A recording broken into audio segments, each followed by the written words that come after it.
Louis returns home after sunbathing on a beach. He turns on the stove to make an omelet. Sometime later, while he's having breakfast, someone knocks on his door. Several men introduce themselves as maintenance workers.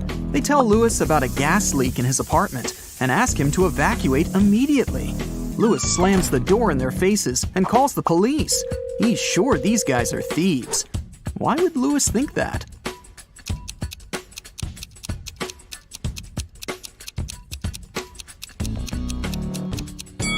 He fried his eggs on the electric stove, not a gas one. Thieves wanted to lure him out of his apartment and steal his stuff.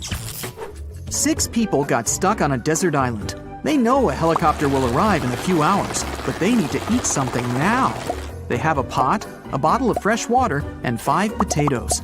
They cook them and are about to have dinner. But first, they need to divide 5 potatoes of different sizes and shapes among 6 people. And the food should be distributed equally. How can they do it?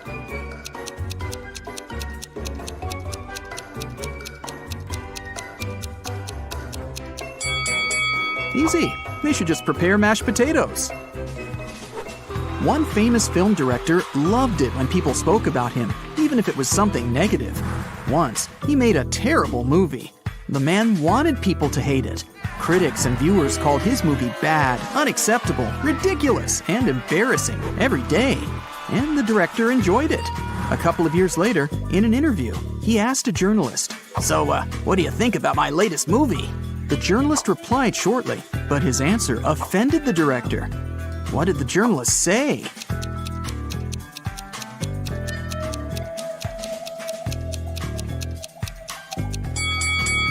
I don't remember it. 3 girls met in a cozy restaurant to discuss an upcoming party. Jessica ordered a lot of food. Sarah asked for cherry juice. Lucy took an apple out of her bag and started eating it. The waiter brought the juice and the ordered food and left. Sarah started sipping her drink from the glass, but Jessica didn't touch her meal at all. Someone's not human. But who?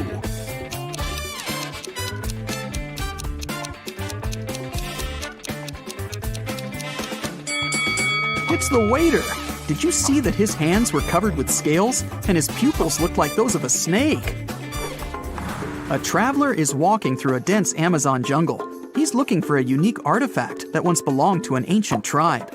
If his mission is successful, he'll sell his find for millions of dollars. He comes out of the jungle into a wide clearing and sees 2 caves. They're both filled with traps, but only one of them contains the treasure. The traveler's sure he'll be able to deal with all the dangers, but only if he chooses the right cave. Which cave should he opt for?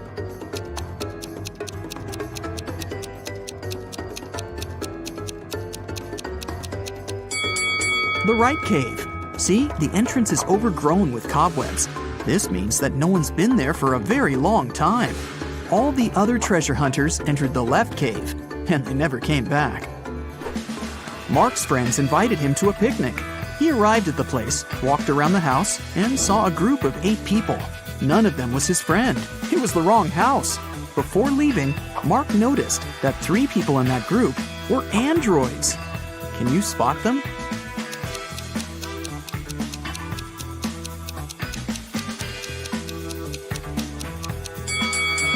That guy is pouring a drink from a gasoline container. Smoke is coming out of this elderly lady's head because of a short circuit. And this girl is charging her phone through a cable connected to her neck. After a shipwreck, Jack found himself on a desert island. He built a raft and equipped it with small sails that he took from the ruined ship. Jack couldn't sail far from the shore because there was no wind. A few days later, he noticed a ship.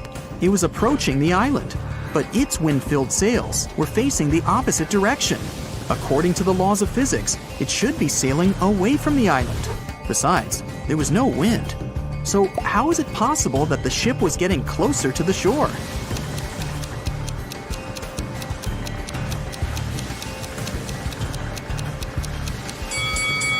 The ship was equipped with a motor. Richard is walking through the forest barefoot because some monkeys have stolen his shoes.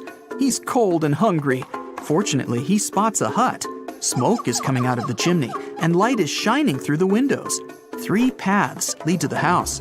The first is covered with red-hot coals, and there are loads of rusty nails on the second one. And the third path is littered with broken glass. Yikes! Which way should Richard choose?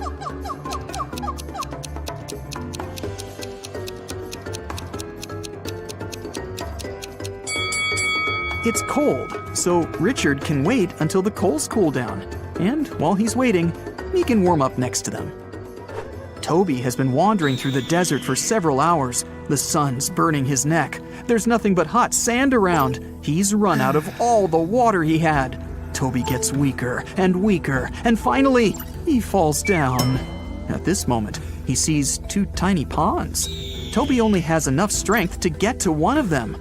Which of these ponds is a mirage, and which is real?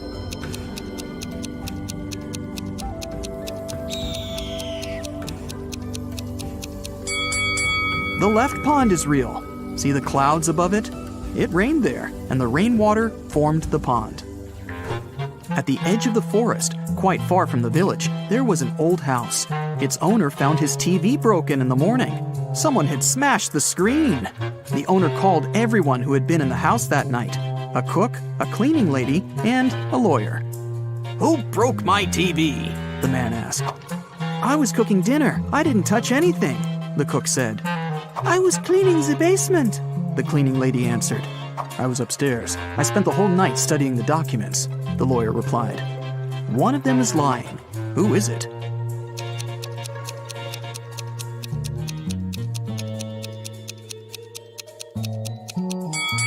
The lawyer. He said he was upstairs, but it's a 1-story house. He couldn't be studying the documents on the roof all night. Tom has lost his car keys. He's searched every corner in every room, but hasn't found them. The guy goes to the farthest room, looks at the floor, and realizes the keys are hanging on the chandelier. How does Tom know that?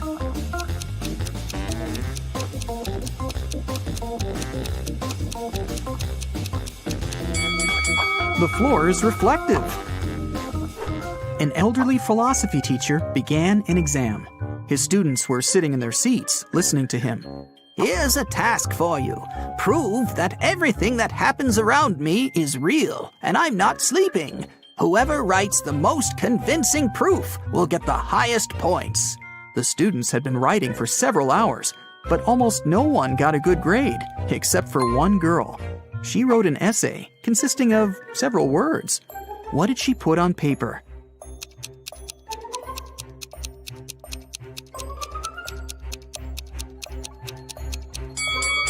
You can't read this if you're asleep. By the way, you can use this tip while sleeping. It's almost impossible to read anything in a dream. Therefore, to find out whether you're asleep or not, look at your phone and try to read something. There was an old haunted house in town.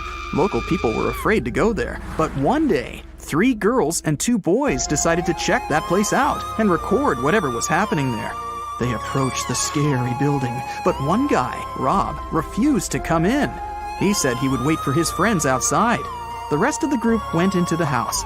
Rob was nervous. After waiting for them for a few minutes, he was ready to call someone for help. But all 4 girls and 1 boy returned at this moment. Rob realized there were ghosts in the house and ran away from there. How did he know that?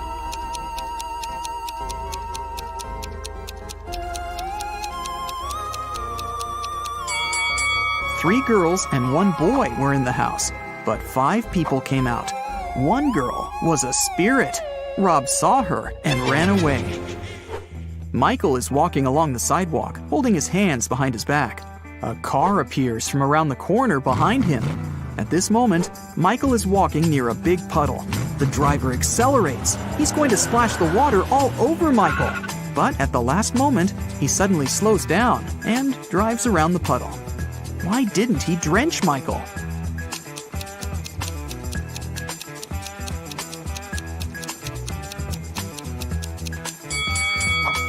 Michael was carrying a brick behind his back. The driver was afraid that Michael would throw it at his car, so he didn't drive over the puddle. Alexandra is walking around an old castle. There are lots of portraits of kings and queens on the walls. The corridor is lit by candles. Alexandra goes down to the first floor, where several people are dancing. The girl feels as if she has somehow traveled to the previous century. But wait a minute, this is all fake. How did the girl understand that?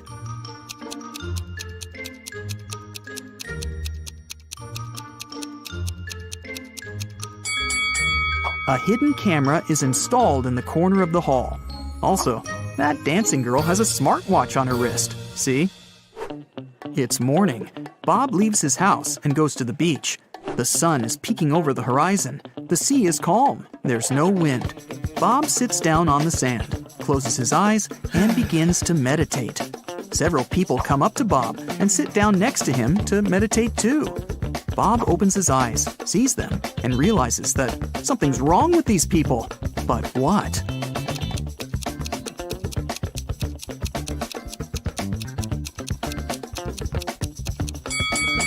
Look at Bob, and now at how these people are sitting. They aren't touching the sand. Their bodies are half an inch above the ground. Okay, now let's check and see how many correct answers you got. 0 to 3 points.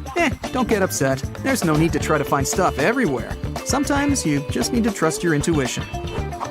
4 to 7 points. More practice, more riddles, more logical tasks. And next time, you'll definitely get better results. 8 to 11 points. Oh, not bad. But sometimes you probably were inattentive. 12 to 15 points. Wow, nobody can fool you. You can always figure out the truth. You're great, but not the best of the best yet. 16 points. Whoa! You are the king of riddles. You always remain attentive to details. And also, you have awesome intuition. Camilla is packing her bags for her epic trip to Hawaii. She'll be staying in an all-inclusive spa hotel. Is there anything she won't need?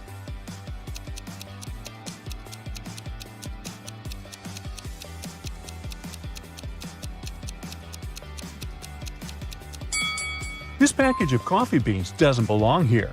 You don't have to make your own coffee at an all-inclusive hotel. Camilla arrives at the airport and meets Noah. He's traveling with his cat Fluffy. Camilla asks Noah how old the cat is. He replies with a riddle.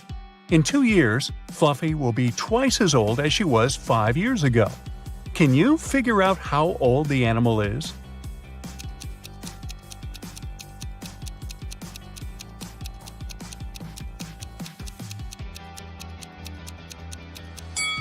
Fluffy is 12 years old. On the plane, Camilla sits next to Kai and Mia. After takeoff, the flight attendant brings them identical lunchboxes. Camilla leaves for the toilet. Then she returns and finds out that her bun is gone. One of her neighbors stole it. Can you guess who?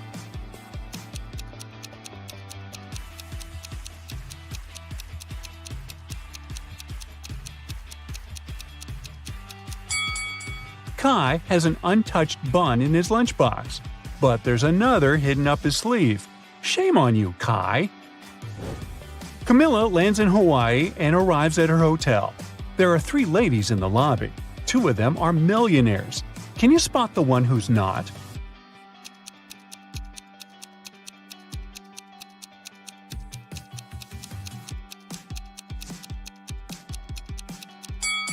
The second lady's phone is too outdated, so she can't be super rich. Camilla goes to the swimming pool area and meets 2 couples. One of them has 3 sons.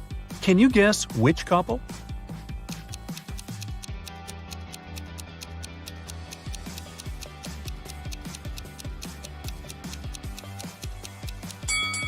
The first one.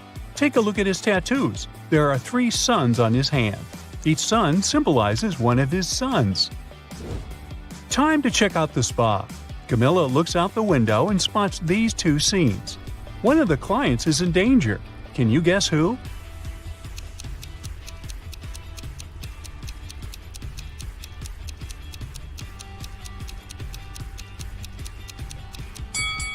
Although it looks weird, there's nothing wrong with the first scene. It's just the skin reacting to the heat. But take a look at the second scene. The size of the needles is too big. They should be way smaller. Camilla makes an appointment for a massage. She can be serviced by one of these three employees, but one of them is not a safe choice. Can you figure out who?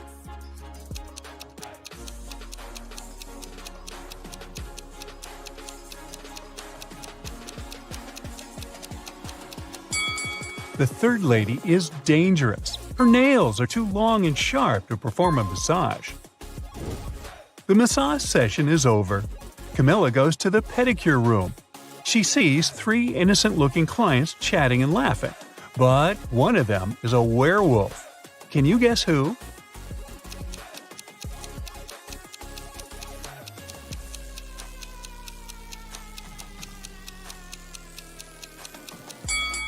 It's the second lady.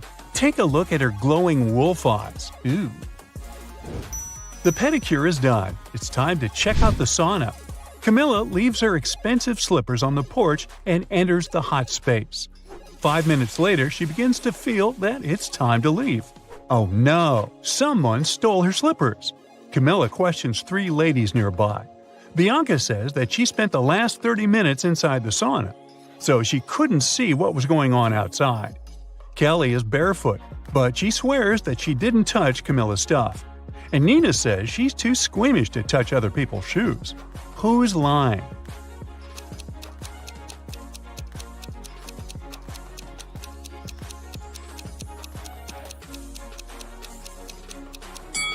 Bianca.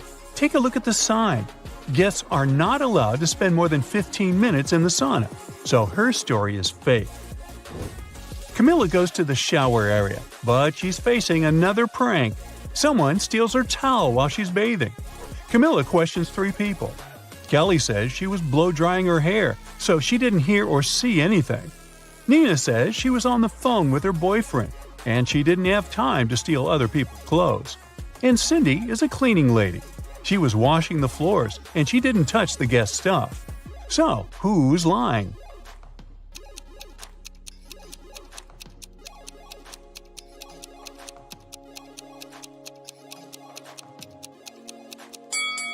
Kelly's story is fake. Her hair isn't dry. In the evening, Camilla goes to the local restaurant. Suddenly, she spots a curious family in the dining area. One of these guys is a real ghost. Can you figure out who?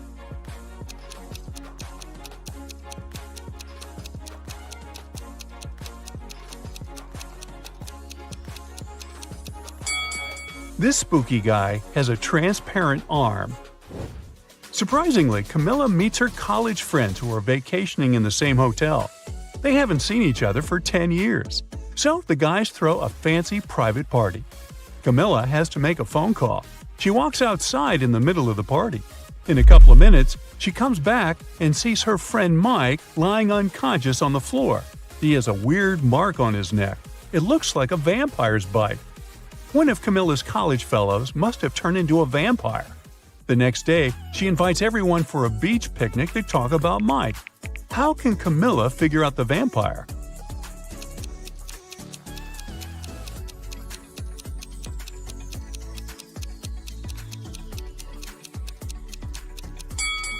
She invited her friends to the beach during the daytime. The one who would refuse to go must be the vampire. Camilla is hanging out on the beach. She takes a pretty picture, and then another one. She looks at the resulting shots and spots 5 differences. Can you also see them?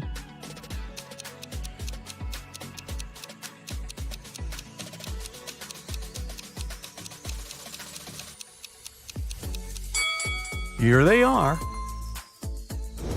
Camilla builds a beautiful sandcastle. Suddenly, she smells a fresh smoothie from the beach cafe. She goes there to get a drink. 5 minutes later, Camilla returns to her castle spot. Oh no, someone ruined it. Camilla questions 3 people nearby. Bill says he was scrolling his phone, so he didn't look around. Rachel was taking pictures of her daughter Anna. She shows Camilla the pictures as evidence. And Anna confirms Rachel's words. They were too busy taking pictures. After hearing their stories, Camilla knows for sure who's guilty. What about you?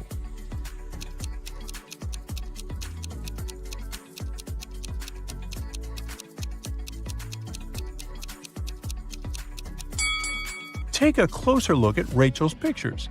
Anna stands in the same place where the castle used to be. She destroyed it with her surfboard. Camilla takes a walk on the beach and spots a beautiful wedding ceremony. Can you figure out which one of these ladies is his wife?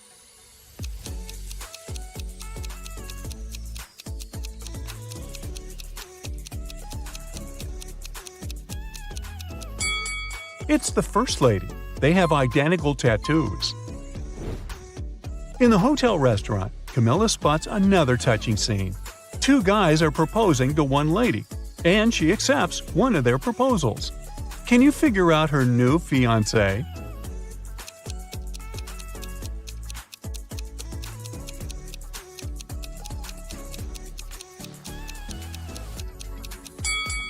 It's the first guy. Take a look at the wall poster. The second guy is a runaway criminal. Camilla returns to her room and finds a huge basket with flowers and candies. There's also a note with the following text. Camilla questions 3 possible witnesses. Her neighbor Kyle says that he spent all day by the pool. Andy, the janitor, says he cleaned her room in the morning and he didn't notice any gift baskets. Diego, the manager, says he didn't get any special deliveries for her room. Can you help Camilla figure out her secret admirer?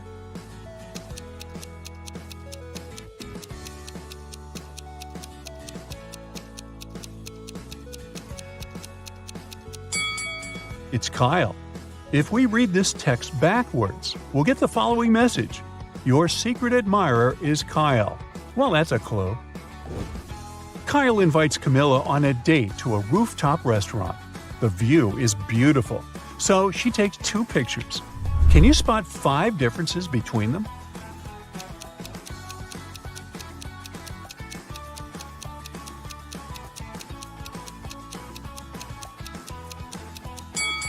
One, 2, 3, 4, and 5.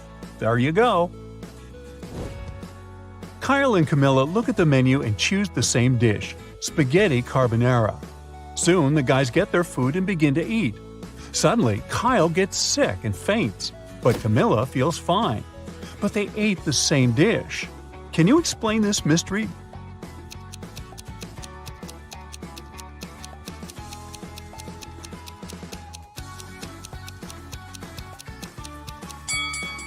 The poison was in the black pepper. Kyle added it to his spaghetti, but Camilla didn't. That's why she feels fine. The next day, Camilla visits Kyle in the hospital. She comes across these 2 individual patients. Can you guess which of them is richer?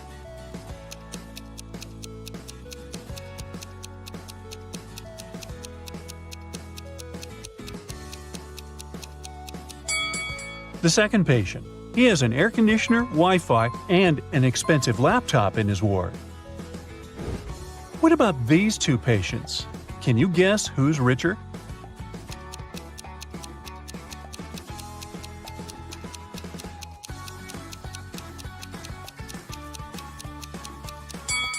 The first lady has a couple of really expensive brands on her shelf. Therefore, she's the rich one. Camilla continues wandering around the hospital and finds a spooky basement. Can you spot anything odd here?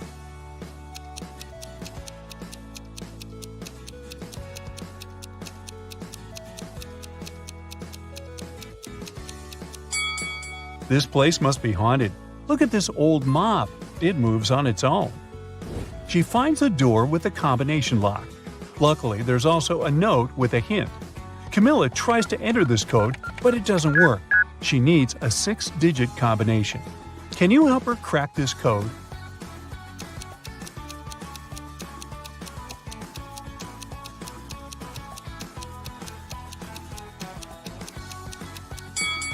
Camilla should literally enter 2831 and 26, and now she can make her great escape. A terrible virus broke free from a laboratory, and now all animals and plants on Earth are mutating at a horrifying speed. You've been trying to find the solution, but got trapped in the laboratory where it had all started instead. There are 3 doors you can escape through, but behind the first one, there's a bunch of aggressive flesh-eating cacti. The second door hides hundreds of poisonous bees. And the third door prevents an attack of fire-spitting dragon-like monsters. Which door can lead you to freedom?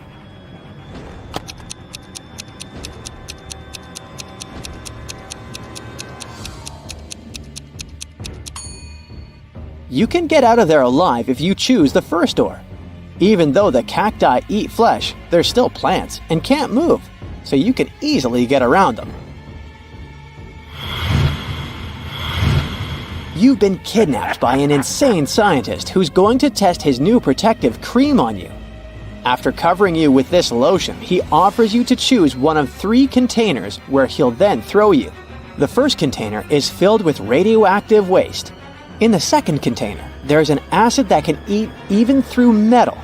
And the third one is filled with lava from the largest volcano on Earth that erupted a year ago. Which container should you choose?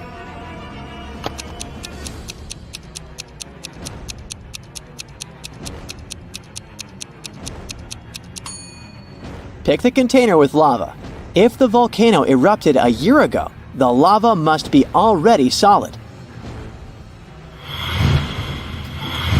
Jessica, Lauren, and Matthew met at a business conference. All of them presented themselves as wealthy, successful entrepreneurs. Look at these people's hands attentively and try to figure out which of them is a real millionaire.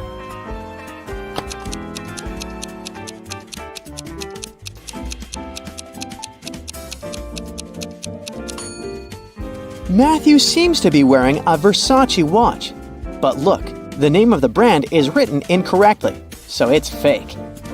Lauren is wearing tons of jewelry, but take a closer look. There are lots of scratches on her bracelets. It's not real gold. The accessories are simply gilded. So the real millionaire is Jessica with her Tiffany bracelet. A very famous painting disappeared from a museum.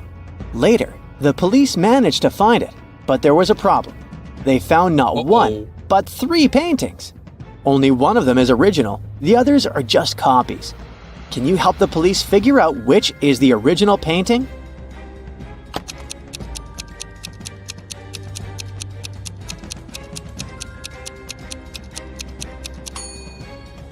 It's the one with the brown frame. Take a look. All the frames in the museum are made in the same style. Now, take a good look at these prisoners. Which one is in no danger?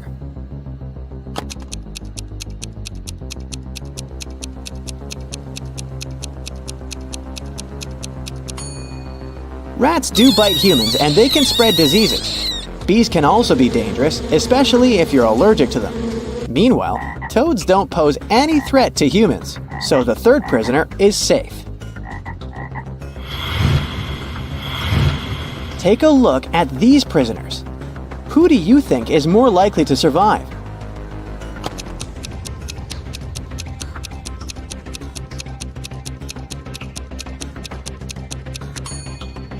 Flames can cause serious injuries. And if the rope burns, the consequences will be terrible. So the first prisoner is definitely in danger. The second prisoner is forced to inhale toxic gases. It can't be good for his health. But the third prisoner can turn her body vertically, knock those sharp nails away with her feet, and clear her way to freedom.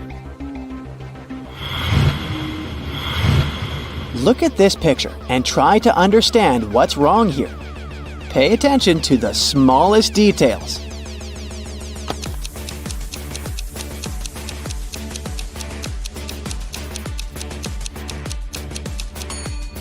The school bus doesn't have a door. How about this image?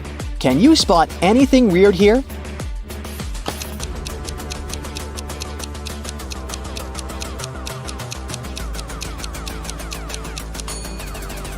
Look at the clock. It's 10:07, so it's too late both for sunrise and sunset. Then what is that glowing disc sitting low in the sky? Now, look at these animals on the screen. A cat, a camel, a cheetah, a chicken, a crocodile, and a pig. Which animal doesn't belong here?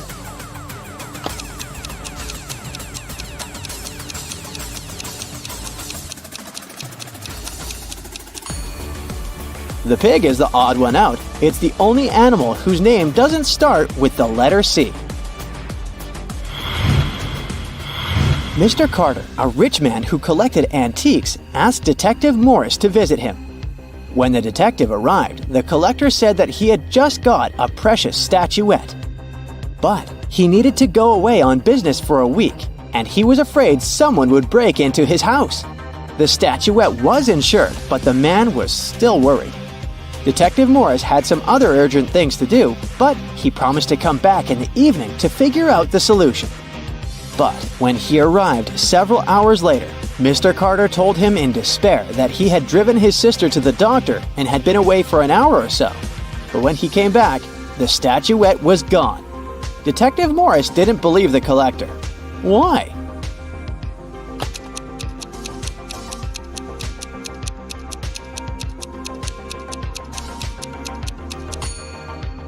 When he left the house in the afternoon, he noticed an empty plastic bottle lying in front of the right part of the gate.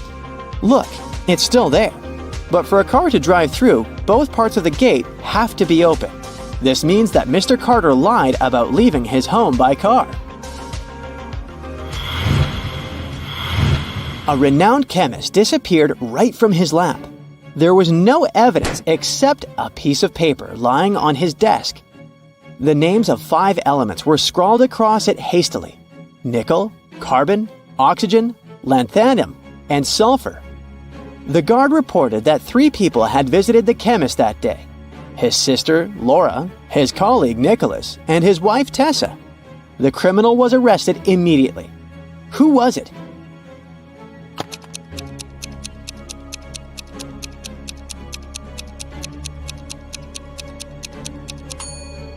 The list of chemicals is a clue. Their abbreviations spelled out the name Nicholas. Someone stole the principal's money. When the police came to investigate, they questioned the most likely suspects. The PE teacher said that he had had a break. The history teacher was having a lesson, and the music teacher said she had felt unwell and had gone home early. Can you figure out who the thief is?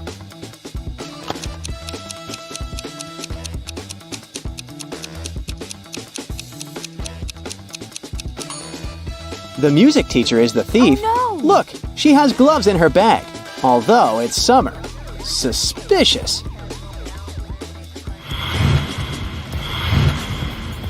Mr. White, a rich businessman, disappeared right from his bedroom, but he managed to leave a note. It read, the 1st of July, the 4th of January, the 1st of December, the 8th of February. The police questioned the people who had been in the house at that time. Judy, Mr. White's wife, said that she didn't know anything because she had been away visiting her parents. Logan, Mr. White's secretary, told the police he'd been working on the report for his boss and hadn't left his study. And Rose, Mr. White's daughter, answered that she had guests and they hadn't left her room. Who knows something about Mr. White's disappearance?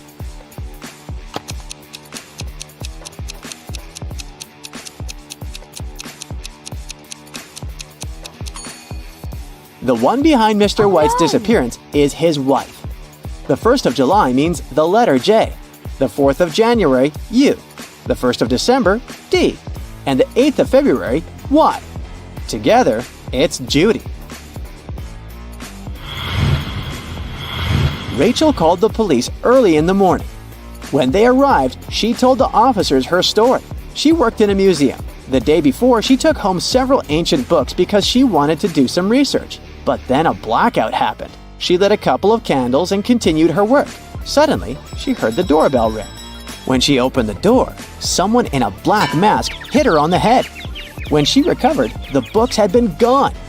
The detectives arrested the woman for misreporting. Why?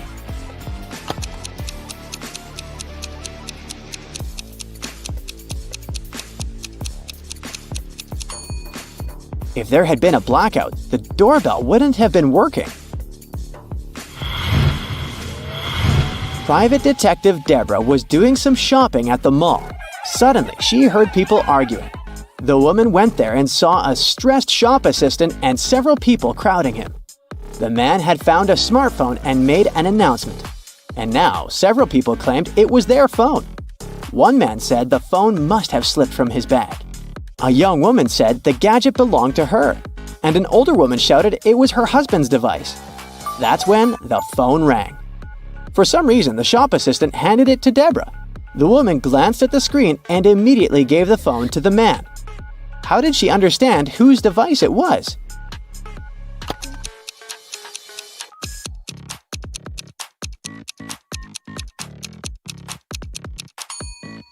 Deborah saw the word wife written on the screen.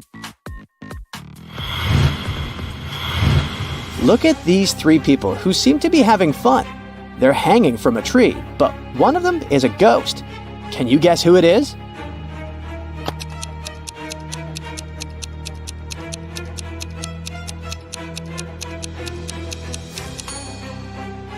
The woman on the left has just rolled her eyes. That's why she looks so creepy. This guy is simply wearing a mask. But unlike the others, the hair of the lady on the right ignores gravity. She must be the ghost.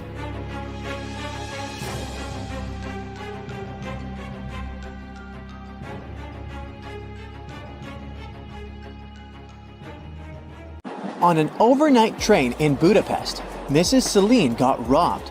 She is a very wealthy heiress and she inherited a diamond necklace from her great-grandmother, which was the exact piece of jewelry that was robbed.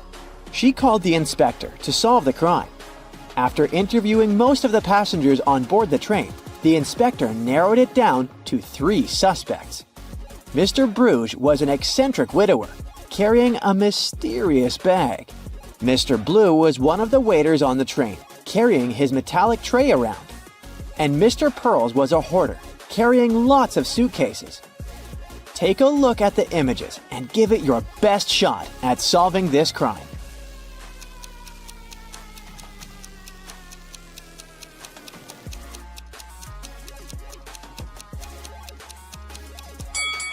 Mr. Bruges is just trying to keep his cat safe inside his mysterious bag. He's no criminal. Mr. Pearls is sweating like that because he's carrying all his valuable belongings, so he's really afraid to be robbed. This leaves us Mr. Blue, the true culprit. If you look attentively, he has a diamond necklace poking out from under his metallic tray. The airport police are having a lot of trouble these days. Many convicts escape prison and are trying to leave the country as fast as they can. Take a look at this image. You gotta figure out ASAP who is the fugitive.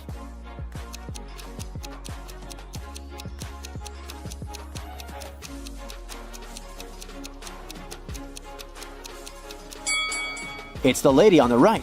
Although the woman in the wanted poster is blonde, she must have dyed her hair brown to get through security. But her lips and freckles are exactly the same as in the picture. Tess, Ivy, and Monica are in a pretty bad financial rut. They walked into a local supermarket planning on stealing something.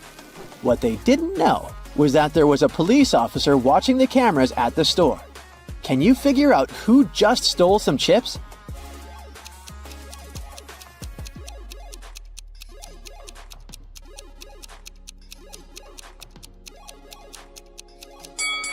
It was Tess, the first lady. Sure, Ivy is sweating a lot, but she didn't take anything. But look at Tess's hair. She's hiding some chips in that ponytail. For this year's Super Bowl, Taylor decided to invite some friends over to her place. Her house was packed with some of her closest friends. But some random people also crashed the party. Out of nowhere, her friend Jackie screamed she saw a thief amongst them.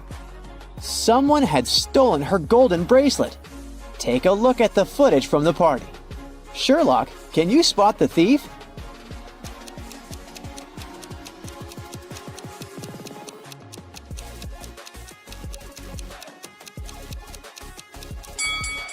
You sure have a good eye if you spot the thief in the middle of the crowd. He was really swift in sneaking behind that woman and stealing her bracelet. Way to go, you! John started his Sunday morning by jogging around the park near his house. When he returned, he found out very unpleasant news. Someone had stolen his car. He questioned 3 of his neighbors. Henry said he had been playing video games for the past 12 hours and hadn't left his basement during all that time. Rosie said she was a gardener and had been planting daisies in the public area all morning.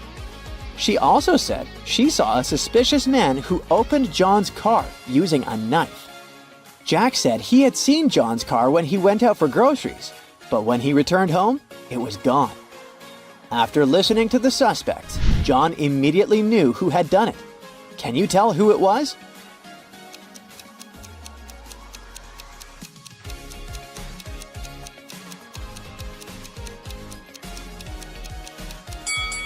It was Rosie. She said she'd been planting daisies, but look, there are only rose bushes in this area. Bernard is the owner of a meat shop downtown. He sells really expensive meat. As soon as he opened his shop, he had a rush of customers coming in to buy their daily meat. During the rush, he was so busy attending to the customers that he didn't see that someone stole the bacon. Who's the thief here?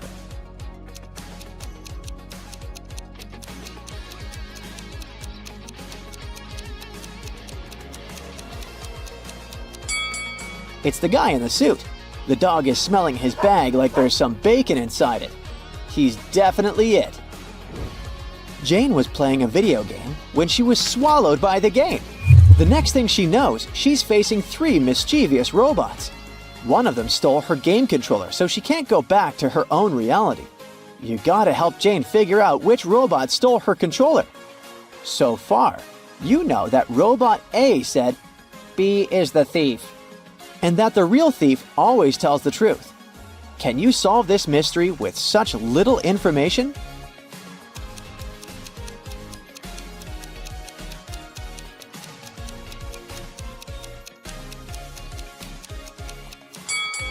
Robot C is the culprit. Let's check it out really quickly. If A was telling the truth, then it would be the thief. But it's impossible because A claims that B is the thief. B is also not the thief since A's claim that B is the thief is a lie. This just leaves us with the last option, Robot C. Betty was traveling across France. One night, she gave herself a treat by booking a table at an expensive restaurant. She was halfway through dinner when an elderly woman approached her. The woman said she looked a lot like her daughter and asked her for a favor. Since she hadn't spoken to her daughter for ages, she asked Betty to say, "Goodbye, Mother," as she left the restaurant. Betty thought it was super strange, but agreed. Soon after, she received the shock of her life. Guess what it was and share your 2 cents with us below.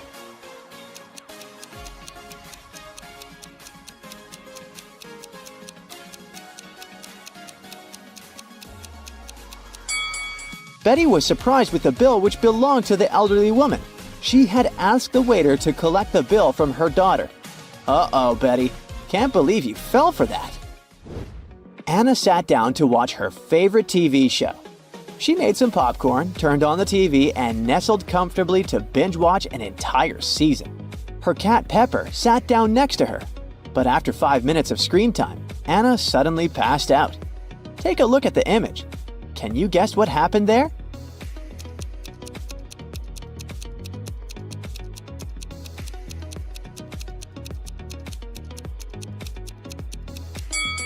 Anna's cat, Pepper, got scared with a loud thump that came from the TV. It jumped on top of Anna and it scared the life out of her. That's why she passed out. The customer was saying that he had ordered soup, while the waiter was saying that he had only ordered tea.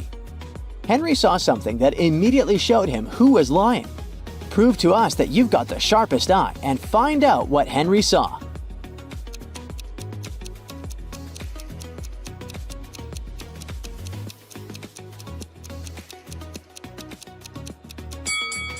The customer is the one who's lying. Behind him, there's a huge sign that says the restaurant only serves soup from 1 to 4 p.m. Since it was 8 p.m. in the evening, the waiter would have never accepted the customer's order in the first place. It was a lovely spring morning, so Margaret decided to take her kids to the park for some fresh air. While the kids played in the grass, Margaret decided to catch up on her reading. She left her bag right beside her, next to a stranger. In a few minutes, she noticed the bag was stolen. We need your detective skills here. Can you figure out who the thief was?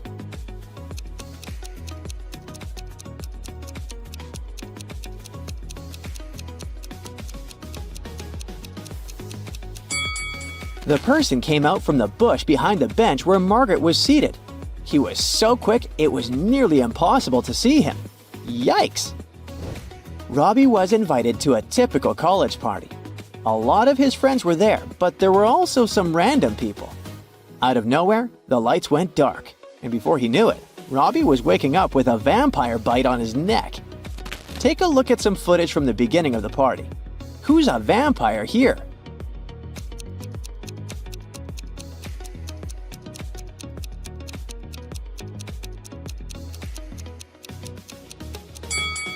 It's the guy on the corner. Look at the mirror. He has no reflection. He must be the vampire. It's vacation finally. You can buy a ticket to an unforgettable island full of entertainment. The helicopter takes you there. Unfortunately, you won't be able to relax much because you need to solve puzzles in addition to having fun. And at the end of the video, count how well you went through it. You're going to have fun all day. Challenging riddles require concentration and attention, but you want to solve them in a relaxed way this time. Enjoy! The first thing you do is go to a beach party. Sun, ocean, hot, white sand. You take a soda and go dancing. All of a sudden, the music stops. You ask the DJ what happened. Someone pulled the wire from the speakers, she says. You go behind the stage and see 5 cords. All of them have different colors. 2 of them need to be inserted into the speakers. Which ones? Hurry up, save the party!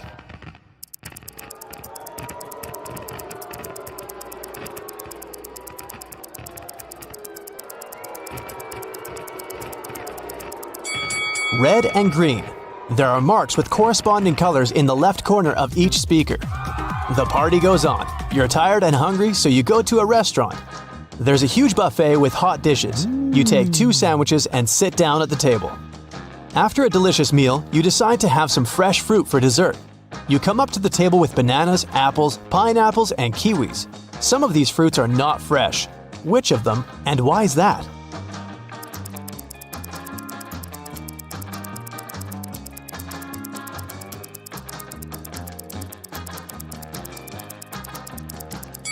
All the fruit trays are almost empty, but there are a lot of kiwis left. People don't take them since they're not very fresh. After lunch, you go to the beach. The sand is so hot that you can fry eggs on it, so you put on your shoes. You see a group of people playing volleyball. You want to join them, get closer, but the game field is empty. Was it a mirage, or did the people leave the spot so quickly that you didn't notice? What do you think?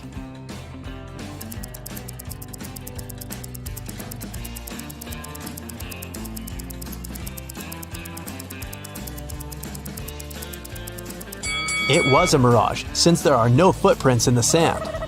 The sun is hot, and you decide to go into the jungle to hide in the shadows. You go out into a wide clearing and see several people sitting in the lotus position. It's a meditation session.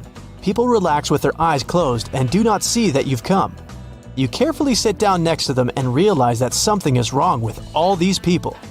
What is it exactly?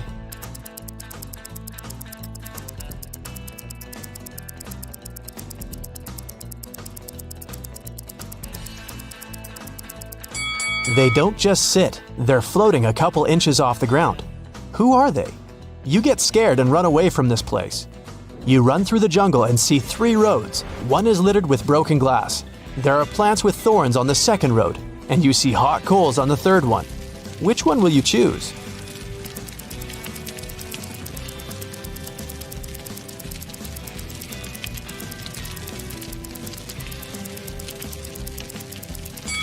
Actually, you can go everywhere. You put on your shoes on the beach, remember?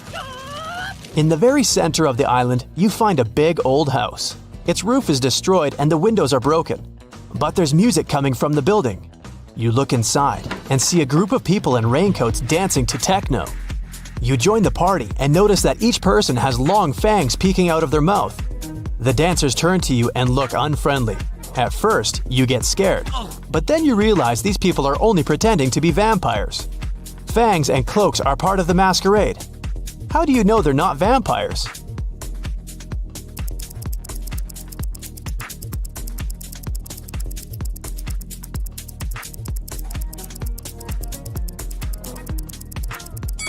The roof of the building is destroyed. The sunlight gets inside. The vampires should be afraid of it.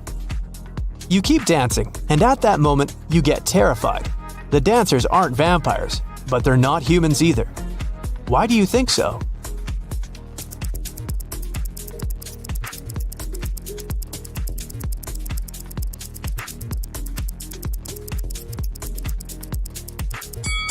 There's a mirror on the wall, and only you are reflected in it. You run out of the building and go through the jungle. White pigeons fly past you, and in the distance you can hear people's voices. You make your way through the bushes and find yourself at a wedding ceremony. People are sitting on the chairs. A bride, a groom, his friend, and 2 bridesmaids are standing in front. Everything seems fine, but then you realize that one of these people is an alien. Who?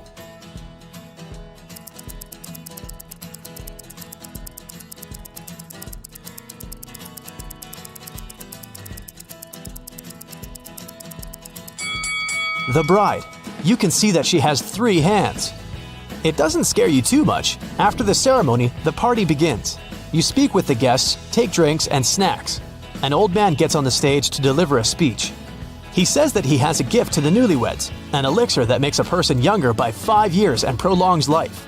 The same elixir is inside every drink, and everyone can drink it. All the guests rush to the table and grab glasses. Someone drinks 2 glasses at once, someone 5 to 6 glasses in a row. Someone quickly drinks only 1. And among all the people, there is an old lady. She slowly drinks her cocktail and becomes a little younger. Why did the elixir affect her but not the other guests?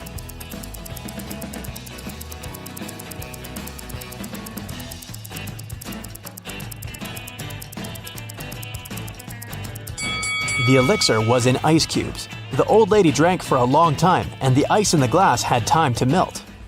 You leave the party and continue exploring the island. Ahead you can see a tunnel with a warning sign. Beware the phantom inside. A guy and a girl come up with you. They offer to run through the tunnel to check if there are really ghosts there. So it won't be scary, you all run holding hands with each other. The girl is in the middle. It's cold and slippery inside the tunnel. You can't hear anything. You're approaching the exit and finally got out. It was a little scary, you say. It's good that I was in the middle, said the girl. Me too. I wasn't afraid, says the guy. At this point, you realize there was a phantom inside the tunnel. How did you figure that out?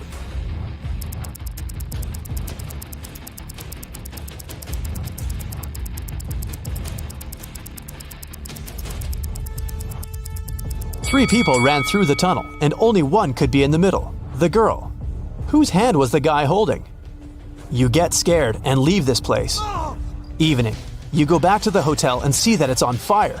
There's a fire on your floor. You run inside. Fire is everywhere.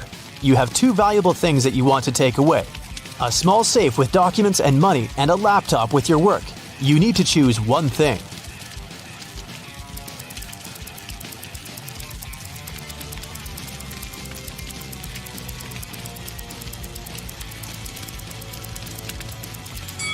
Take the computer. Most safes can withstand high temperatures, but a laptop is unlikely. You can find your safe after the fire. You've got a different room on the 10th floor. It's spacious with an ocean view. You're about to go to bed, but someone is knocking on the door. It's the administrator.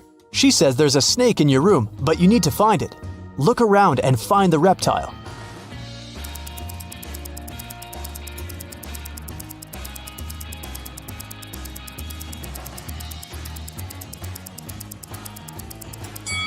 Do you see those beaded curtains behind the second room? Among the beads, you can notice the outline of a snake.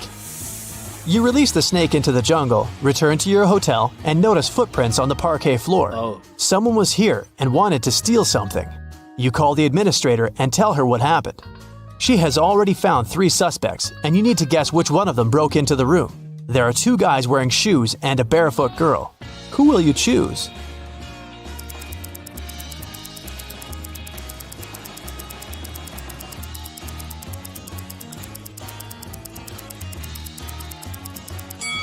The girl couldn't leave these footprints. The guy who's standing next to her has soaking wet clothes on. His feet are also wet, but he has put on his sandals to hide them. The footprints in the room were wet. The second guy's clothes are dry. The girl's clothes are dry too, which means the guy wearing wet clothes got into your room. You can't fall asleep in the new room. It's already 3 a.m. and you decide to take a walk on the beach. Suddenly, you hear some noise. A beautiful girl is standing outside the window. She's smiling and looking at you. At first, you smile back, but then you pick up your stuff and quickly run out of the room. You call the administrator and say that you won't stay in this hotel any longer. Why did you do that?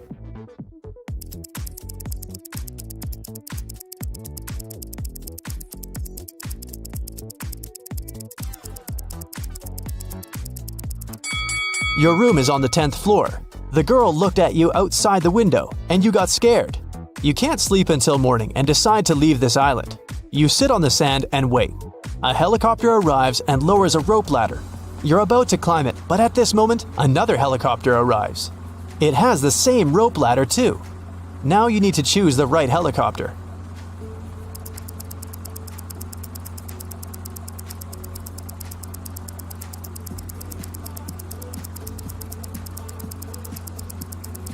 Take a closer look at the pilot of the first helicopter. It's an alien. You get into the second helicopter and fly away. The first one turned out to be a spaceship. Your vacation has come to an end, which means it's time to see what you've achieved. 0 to 4 points. Try to solve more logic puzzles and you'll be able to do better. Or maybe you just decided not to strain yourself too much and relax on this vacation. 5 to 8 points. Not bad. The party and the celebration atmosphere didn't dull your attentiveness and resourcefulness. But you can do better. 9 to 12 points.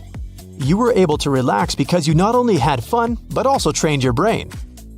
13 to 15 points. You can quickly solve logic riddles and find a way out of any problematic situation. But don't forget to rest and relax your mind. Blue ocean, golden sand, green palm trees, fresh fruit. This place is like a paradise. It's good that Luke finally went on vacation. He's sunbathing, drinking cocktails, and enjoying life. Such a perfect day.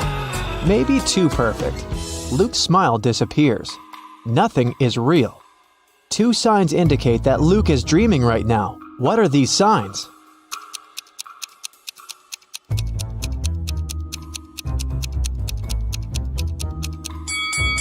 The first thing is that there are 2 suns in the sky. The second sign is that the ocean has no waves. Luke gets scared. He realizes he's sleeping. At this moment, a giant kraken comes out of the ocean. It stretches huge tentacles towards Luke and screams out like a siren. How can Luke escape from it? Where should he run?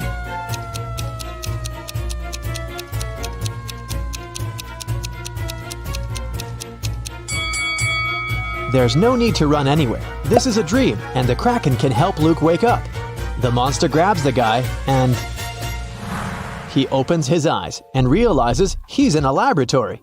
He was caught a few days ago. A group of people have been conducting strange experiments on him all this time. It wasn't the kraken he heard, it was a real siren. Flashing red lights illuminate the lab. The room itself is a mess. Lots of stuff on the floor, overturned tables. There are no people, only pictures of some scientists on the wall. There should be a key to the door among all these documents and garbage. Quickly, help Luke find it and escape.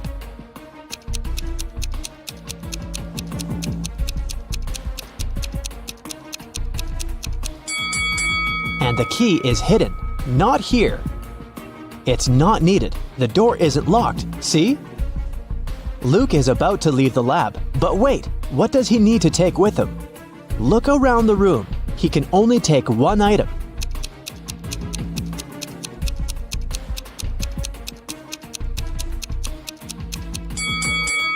Luke should opt for the shoes. They're going to be useful outside. Luke puts on a pair of boots and gets out of the lab. He's in a long corridor. He sees several guards ahead. They start chasing after him. Luke runs away in the opposite direction. There are 3 ways in front of him. One corridor is filled with toxic gases. The second way is a bottomless dark abyss. The third corridor is so hot that the walls are glowing red. What should Luke choose?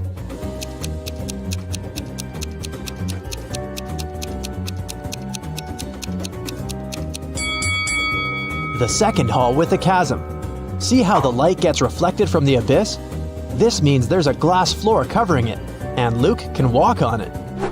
Luke runs through the second hall and finds himself trapped. Several guards are standing there and everyone is looking at him. It seems like there's no chance of getting out, but wait a minute, the guards are not dangerous. Why?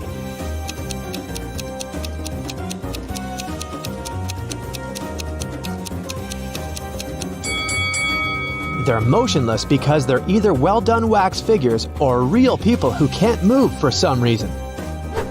Luke leaves the room, and now he's in a long corridor again. The doors close behind him, guards are rushing towards him from the hall, and doctors are running from the other direction. What should Luke do? Hurry up, help the guy before they notice him.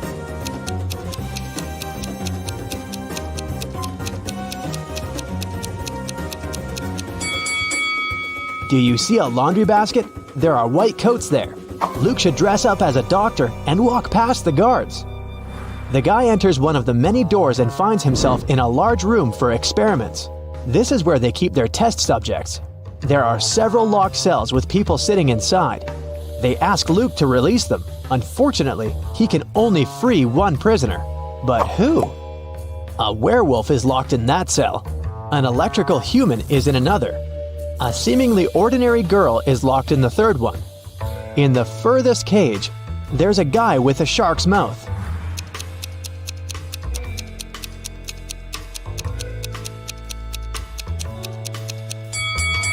Luke should save the girl. Come on, all the other prisoners are scary monsters. Did you expect a trick? Sometimes the simplest answer is the right one. Luke opens the cell. The girl's name is Jessie, but she doesn't want to go with Luke. She doesn't believe him. Why?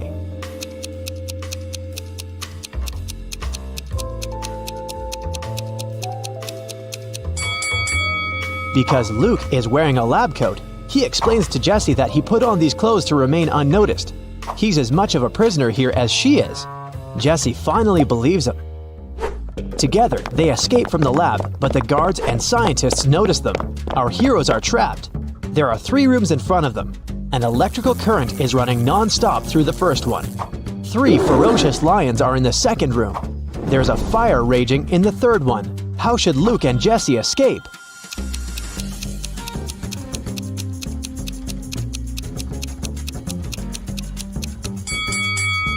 They don't have to enter any of these rooms. In the corridor above them, there is an open ventilation hatch. These guys should help each other get in there. They crawl through the vent for a few minutes. Finally, they reach the elevators. But the heads of 2 creatures have got stuck in the elevator doors. One of them is a werewolf. The other is a zombie. Jessie and Luke can only save one of them.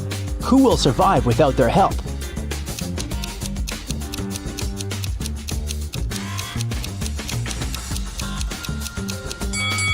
The guys save the werewolf because the zombie is no longer alive anyway. He can survive even without his head. The werewolf runs away while Luke and Jessie get into the elevator.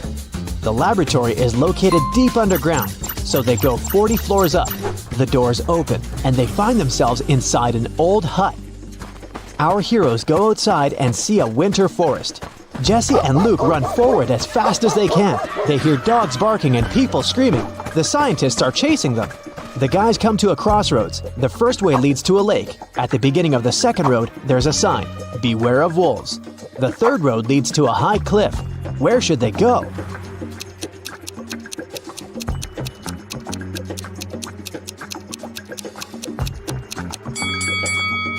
It's winter now, so the lake is frozen. Luke and Jessie run across the lake and find themselves in a clearing.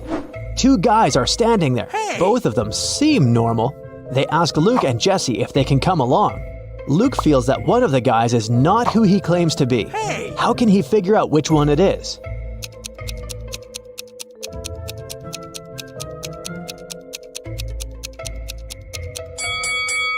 If you pay attention to the footprints in the snow, you'll see how this guy appeared here, but there are no footprints near the second guy. How did he get here? It's suspicious. Jessie and Luke agree to take along the first guy. His name is Max. He says he's also escaped from the lab. He knows there's a road somewhere nearby, so they decide to find it. They wander through the forest for several hours. No one seems to be chasing them anymore. But now they have a new problem. They're cold and hungry. Sometime later, they see a small house where they can warm up. But the door is locked. Where's the key?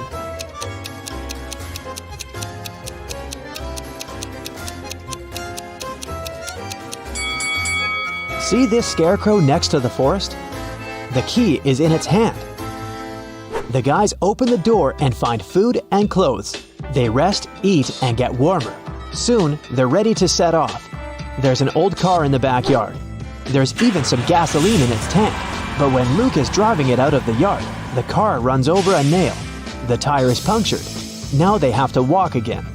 It's getting darker and colder. Despite warm clothes, our guys start freezing. How can our heroes keep warm?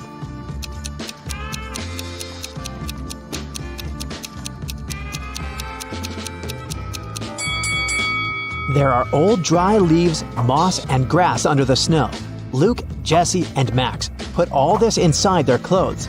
Yeah, they stain their t-shirts and sweaters, but they also create an additional layer of protection against the cold. Finally, they're near the edge of the forest. Through tree branches, the guys see a road illuminated by moonlight.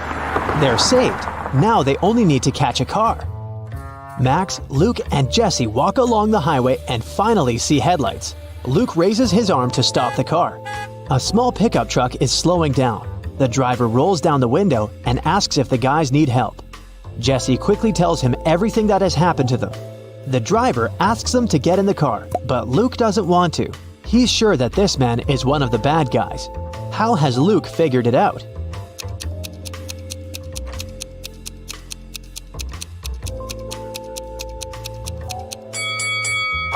When Luke woke up in the lab, he paid attention to the pictures of the scientists on the wall.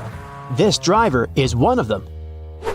The guys run back into the forest where they come across a pack of wolves. The hungry animals surround our heroes. One of the wolves is about to attack, but a loud howl scares it, and it runs away. A monster covered with fur comes out of the bushes. Max screams and is about to run away, but Jesse and Luke look calm. Why?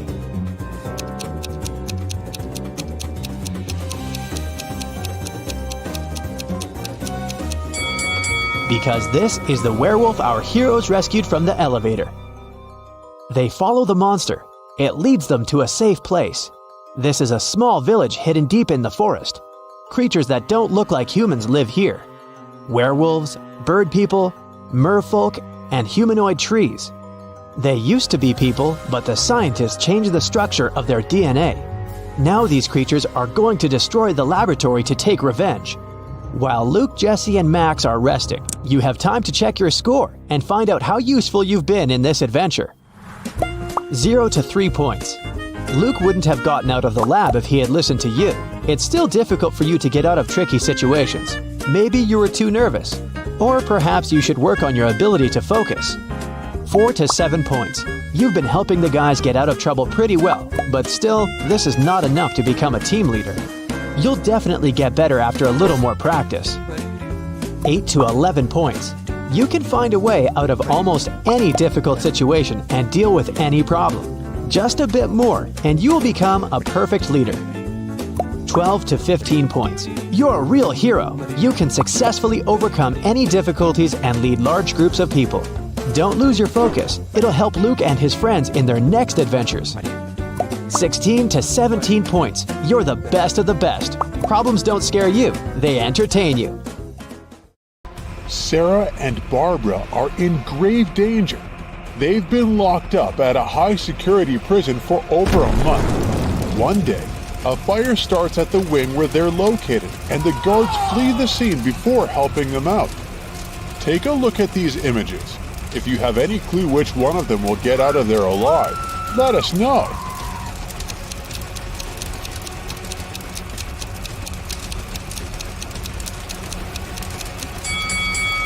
They both have it pretty rough, but Sarah, the woman on the left, is the one who will be able to escape. She can use one of the sticks from her hair to open the lock on her cell and run as fast as she can.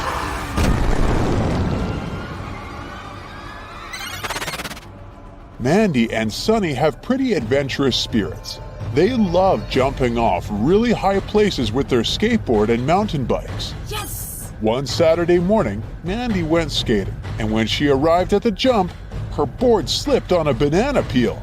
That same morning, Sunny went biking, and when she jumped, she noticed she was going to land on a dog. No! You gotta tell us which of these ladies is in an extremely life-threatening situation and which one is just in for a scare. Drop your comment below.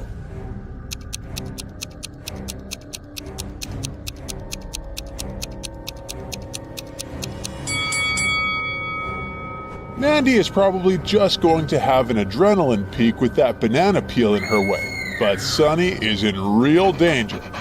There's no way to predict how this dog is going to react.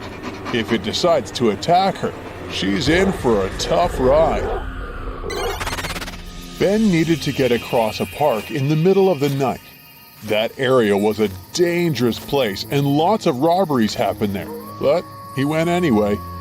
He walked fast until, out of nowhere, a hooded man came up to him and knocked him out.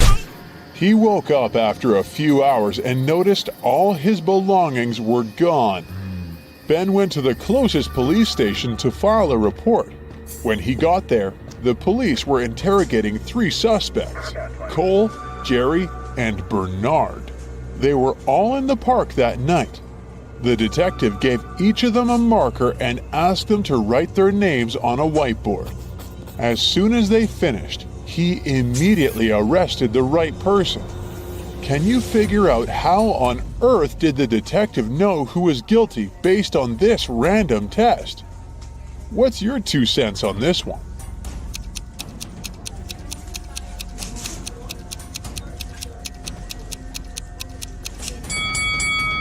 The test wasn't all that random after all. Ben was hit from the right side, so the police were trying to figure out who was left-handed. And among these 3 guys, the only left-handed one is Jerry. After a terrible day at work, Brian went on a movie date with Jane.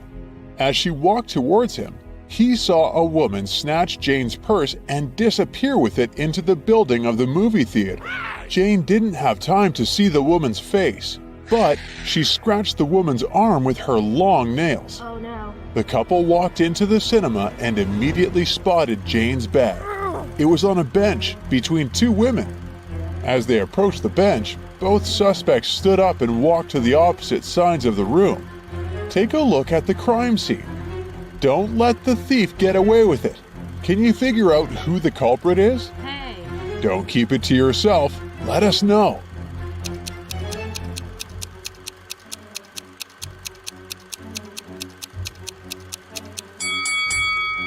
Since Jane scratched the woman's arm, the thief should have a sore arm. The woman on the left was wearing long sleeves, so she probably wouldn't get hurt. The woman on the right is trying to hide a red scratch mark with her other hand.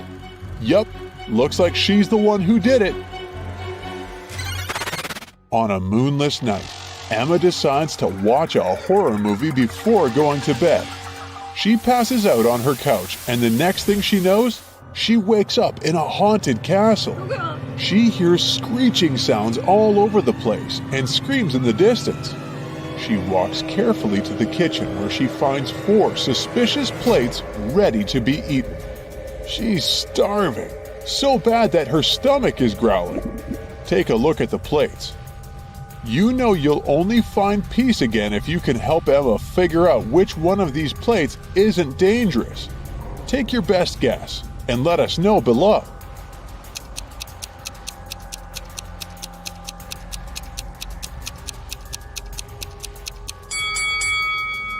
Take a look at the soup. There are a couple of human eyeballs in it, which is definitely a no-go. The steak is half rotten already, and there are real-life spiders crawling all over the burger. The pasta looks the least harmful out of these options. Betty and her younger sister were kidnapped by a town villain. They woke up in a dark basement filled with many corridors. God, oh The villain left them alone for a while, and they took that chance to try to find an exit. They ran all over the place until they realized they were running in circles. Suddenly, from each of the three directions, standing before them, a man appears. Each of them said they were kidnapped too, and they knew the way out. But your suspicion tells you that only one of them is telling the truth, while the other two are probably working for the villain and will take you back as a hostage. Stop everything you're doing now and help Betty and her sister decide which men they should trust.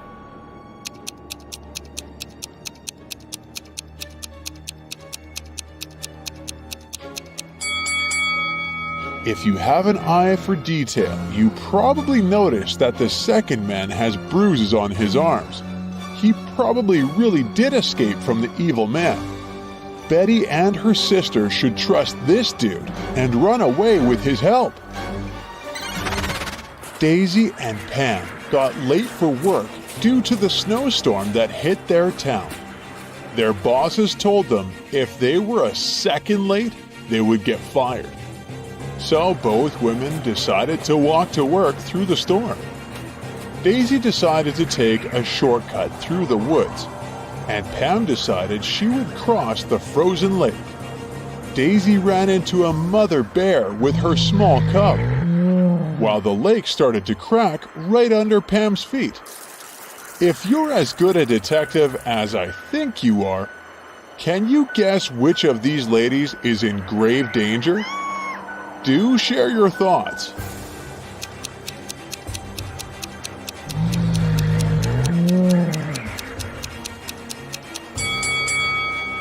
Sure, Daisy is in a pickle, but she can stand her ground until the mother bear and her cub pass along, I hope. But Pam is in serious danger. The lake cracked with her weight, and if she walked any further, she'd probably fall straight into the freezing water. A robber is striking again. He is creeping into neighborhood houses in the middle of the night, taking very expensive items from people's houses. On the first night, he stole a refrigerator from Ronnie's house. And then, on the following night, he snuck into Brendan's house and stole his fancy table. He managed to sneak into Bruce's condo and stole a designer chair. The same night, he stole a microwave from Gunther's house. The robber is planning to rob Phoebe's house next. Do you think he's most likely to steal a mixer, a juicer, a TV set, or her bicycle? Quick! Share with us your take before other bright side detectives figure it out.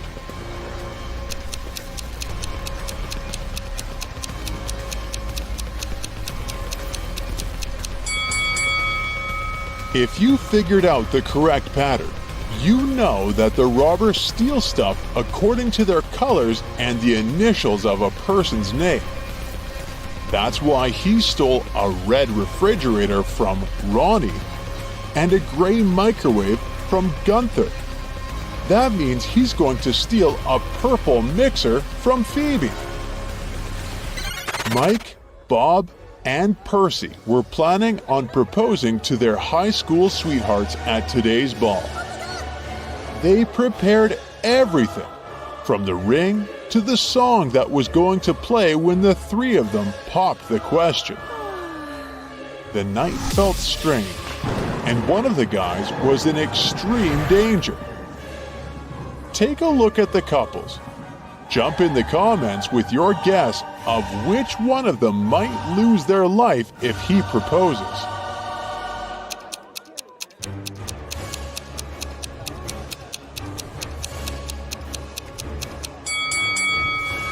It's Bob.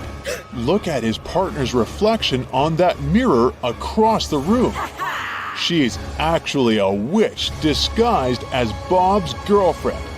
He's in grave danger.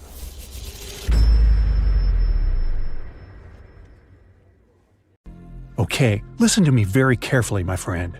Here's the deal. First, to steal the diamond, you need to get to a remote island. It doesn't exist on any map, and it's forbidden for ordinary people to be there. The diamond is in the heart of this place, inside a well-guarded deep underground bunker. It's impossible to get there through the main entrance. But lucky you, there's also a secret jail on the island. You can get there as a prisoner and then escape through the underground tunnel. That tunnel will lead you into the bunker. Then you should find the diamond. You'll have very little time for the whole operation.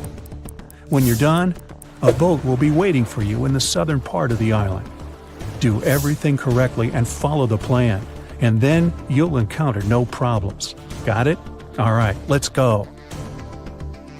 You and other prisoners get into a helicopter and fly to the island. You're handcuffed. At one moment, the helicopter begins to shake.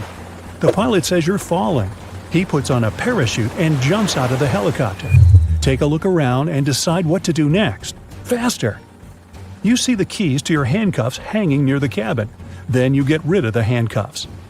The prisoners ask you to release them too. But be careful, these people are dangerous. All three of them say they know how to fly a helicopter. Who will you believe?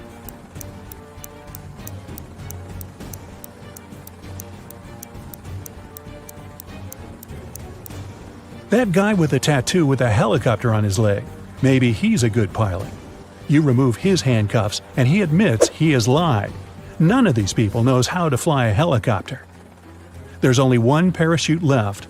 The prisoner pushes you to the side, grabs the parachute, and jumps out of the falling helicopter. You decide to release the other prisoners too. What will you do next? Jump without a parachute? Try to land the helicopter on your own?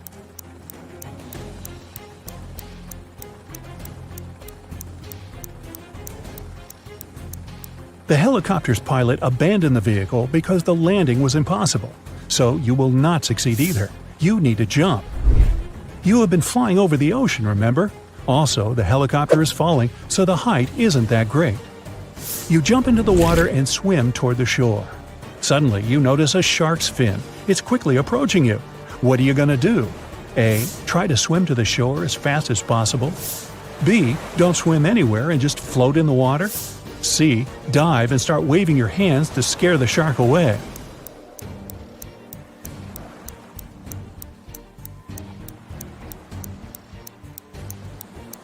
You need to stop. If you start swimming away, the shark will begin chasing you. Breathe in a lot of air and try not to make unnecessary movements. The shark will leave soon. But if it attacks, you'll have to attack back. Its gills and eyes are the animal's weak spots. Fortunately, the shark doesn't charge at you. It swims away, and you get to the shore safely. The island's guards are running out of the jungle. One of the prisoners who was with you in the helicopter is hiding in the bushes and invites you to join him. Where will you go?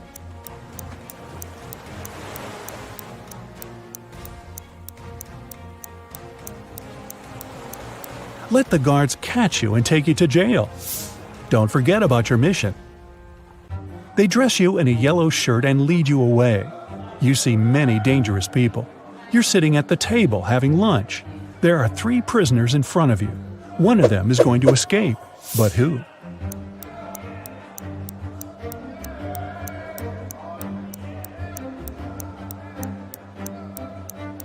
That man with a book. A metal file serves him as a bookmark. Today, he will also try to escape.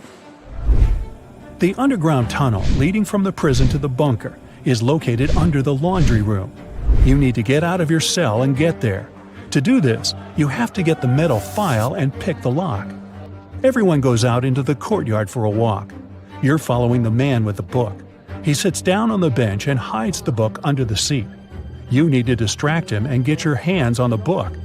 You can use a basketball, dumbbells, or playing cards. What will you do?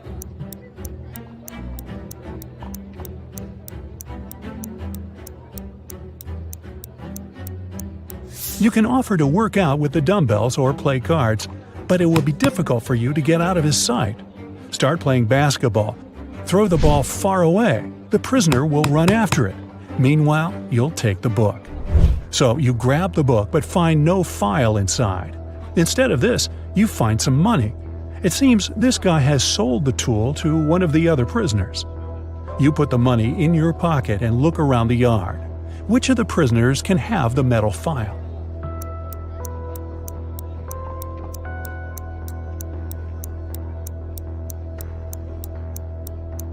That guy is pressing his fingers to the sleeve of his shirt. Apparently, he's hiding the tool there. You're about to approach him, but one of the prisoners starts a fight. The guards are trying to prevent a riot. In all this chaos, someone hits you on the head and you lose consciousness. You wake up in a hospital ward. Oh no! You have almost no time left. The doors are locked. Several security guards are walking around. How can you get into the laundry room?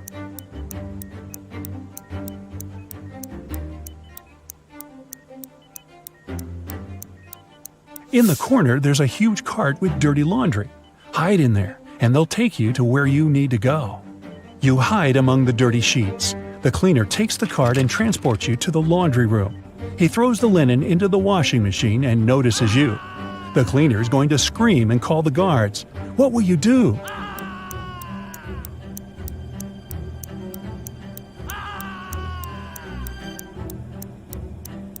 You have some money, remember? You can pay for his silence. You move one of the washing machines and find a hatch under it. You climb inside and walk through the tunnel. It's very cold, wet, and dark here. Finally, you reach a small room. There are no windows and doors, only brick walls. What will you do? You can't go back.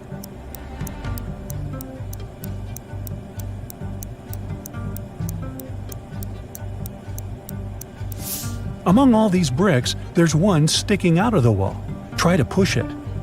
It worked. A secret door opens, and you step inside. You go down and find yourself in front of another iron door. You notice an oxygen tank with a mask lying nearby. You open the door and find yourself in an airlock room between two iron doors. One of the doors closes behind you. All the oxygen gets pumped out. You can't breathe, so you put on the mask. The second iron door opens, and you go inside. You see 3 tunnels. The first tunnel is filled with moving axes, blades, and other traps. High-voltage electric discharges flicker in the second tunnel. The third tunnel is burning with a bright flame. One of the threats is an illusion. Which tunnel will you choose?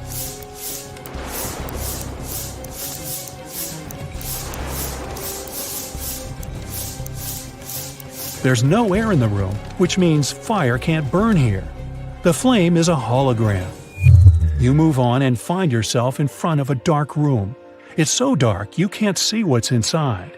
It seems to you that the diamond is there. Stop. What is this diamond? Who gave you this mission? What are you doing here? What's happening? At this moment, some unknown force pushes you forward. You step into the black void and fall. You find yourself floating in outer space. It's so cold and scary here. You feel tiny in the boundless universe. Suddenly, you see something shining. Is it a star or an asteroid? A bright light illuminates the black space around you. Good job, a heavy voice says. You reach out your hand and touch the light. At this moment, at a great speed, you start flying back through space and time. You're falling fast and land in a dirty room. Frightened, you get up and open the door. Oh, yes, sunlight! You finally get out of the bunker and find yourself on the island. There are 2 paths in front of you. One leads to the south, the other to the north. Which one will you choose?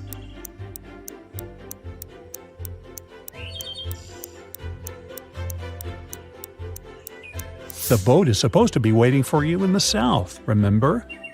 You go through the jungle and find an old car. You start the engine and grab an MP3 player with headphones from the glove compartment. You drive along the road listening to music when you realize the brakes don't work. There are 3 ways ahead. A brick wall is waiting for you at the end of the first road. The second one leads to a swamp, and the third leads to a high hill with a cliff. Where are you going to drive? There's almost no time.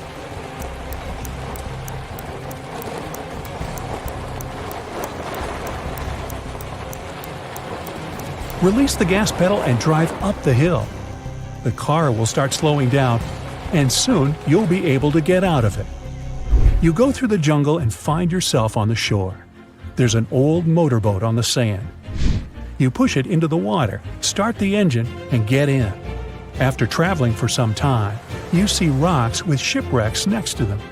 You slow down and hear beautiful singing coming from the rocks. The singing is beckoning, and you direct your boat right toward the rocks. You're quickly approaching the place and can do nothing to stop the inevitable.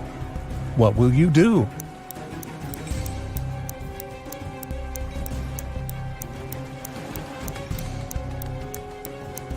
You have the MP3 player you found in the car.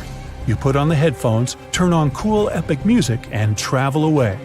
You're heading toward sunset, toward new adventures.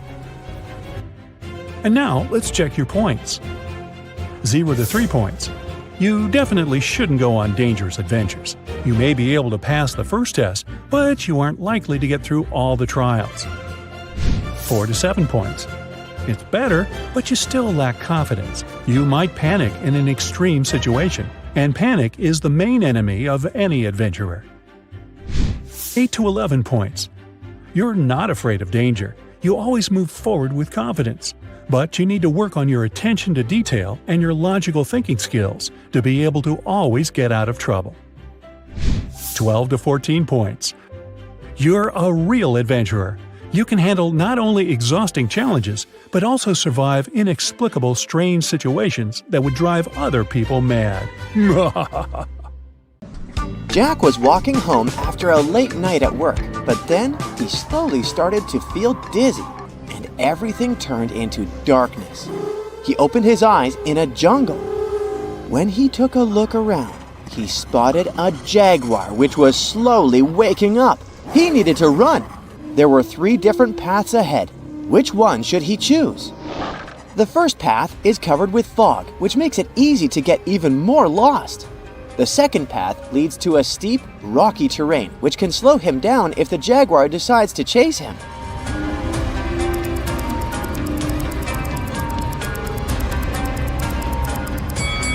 So he should pick the third path. But hey, maybe you're a true adventurer, unlike Jack. So let us know in the comments if you would choose another road. Jack followed the road and arrived at a riverbank. Something was not right. What did Jack see? And here's a question for you, which is also a hint. What is the weirdest thing you found in the water?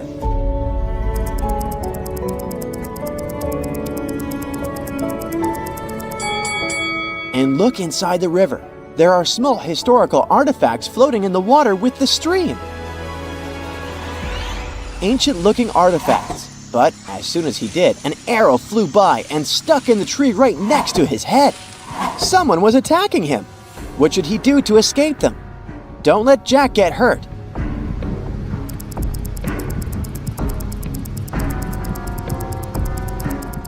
See these giant flower leaves here? They're actually covering the entrance of a cave. Jack should go and hide in there.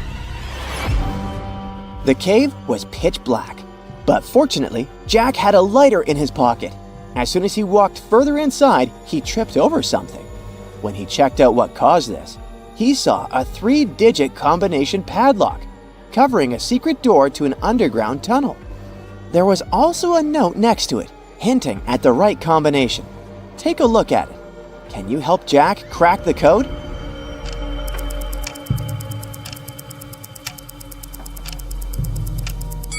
Let's check. The answer is 042. Did you get it right? Jack took the stairs that led to an underground lair. That's when someone came running to him and said, "Please help me save my husband. The evil doctor, he cloned him. I don't know which one is him, and I only have one chance." How can Jack figure out the real husband? This lady's husband doesn't have much time. Identify him in the comments before it's too late.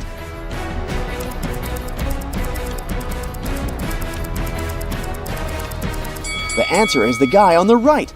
If you were able to catch the name tag the lady is wearing, you saw that her name tag is Lauren. And check out this guy's tattoo on his arm. It's the letter L. So he is the real husband. As soon as Jack helped the lady save her husband, an evil-looking archaeologist entered the lair. "Congrats, you passed my test. I knew I captured the most clever person to help me find the immortality crown of the Kingdom of Solaris. Once it is mine, I'll only let you go back home. Now we must hurry to the temple gates to find which one this key will open." Once they arrived there were 4 different doors. Which one is the right door? What do you think is hiding behind the wrong doors? Write in the comments.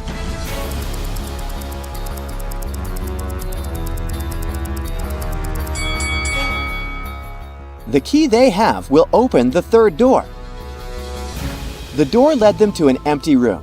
There were only 3 sticks and a note on the floor that said, "Solve this and the next step on the path to eternal life will appear.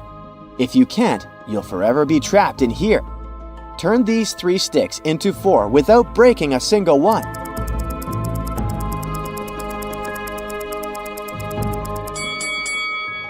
They just need to make the shape of 4, and 3 sticks are enough for that. Suddenly, the walls began to move apart, expanding the space into a much larger area. Jack realized they were in a maze now. Then, a giant ball appeared behind them, which would crush them if they couldn't find the exit. Take a look at the labyrinth from the bird's eye view. Can you help them find an escape? Let us know in the comments how many seconds it took you.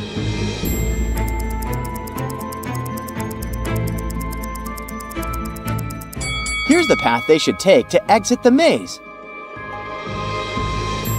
At the end of the maze, there were 4 different columns with images of dotted squares on them.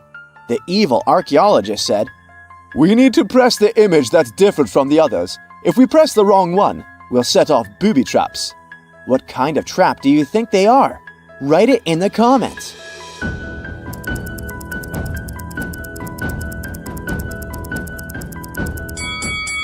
The 4th one is different. After pressing the correct image, a secret passage opened, leading them to a circular room covered with 4 different mirrors on each wall. In the center, there's a pedestal with an ancient scroll that read, "You'll find the path to the immortality crown only behind the true reflection. But pick the wrong one, and you'll end up in the tombs." Which mirror should they pick? Who among your friends can spot the differences fastest? Write it in the comments.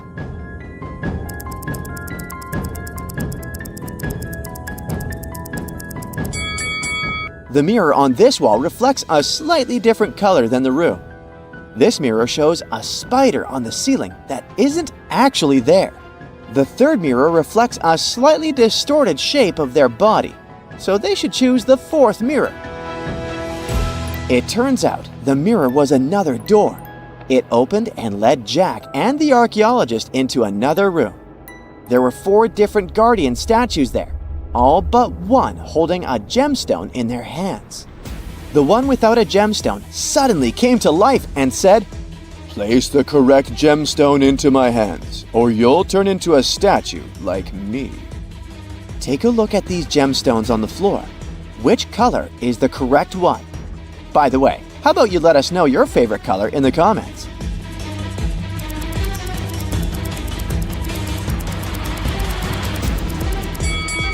So to pick the correct color, you need to take a look at the pendant around each statue's neck. The first one holding the red gemstone has the fire symbol. The second one holding the green gemstone has the earth symbol. And the one holding the yellow gemstone has the air symbol. So, since the 4th statue has the water symbol, that means it needs to be holding this blue gemstone. Once Jack placed the correct gemstone, all the guardian statues started moving around, revealing the statue of a king, wearing the crown of immortality. It came to life and said, "Answer my riddle, and show your worth to wear my crown. Never resting, never still, moving silently from hill to hill. It does not walk, run, or trot. All is cool where it is not. What is it?"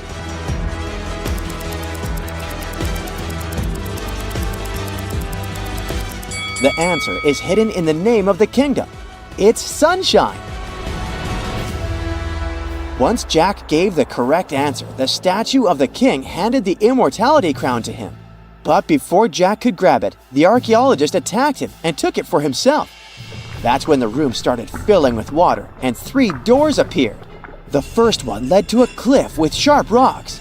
The second one led to a room filled with toxic gas. And behind the third one, there was a lion which hadn't eaten anything for 3 months. From which one should Jack escape?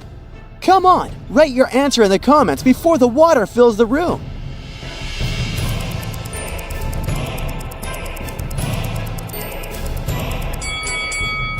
He should pick the third door. A lion that hasn't eaten in 3 months would not be alive. The moment Jack crossed the door, he opened his eyes on his bed. Turns out it was all a dream. Or was it? How can you know? Drop a crown emoji in the comments if you spotted it immediately.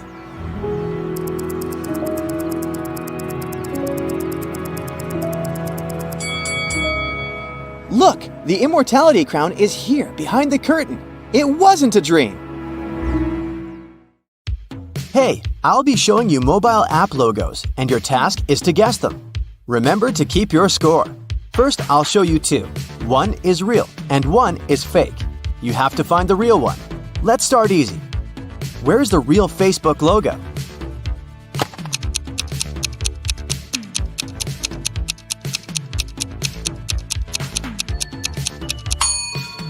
It's this one right here. What about Twitter now?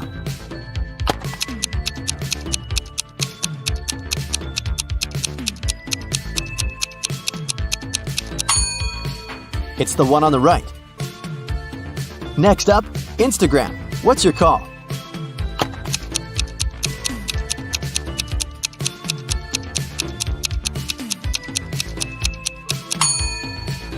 Here it is. Where is the one and only App Store?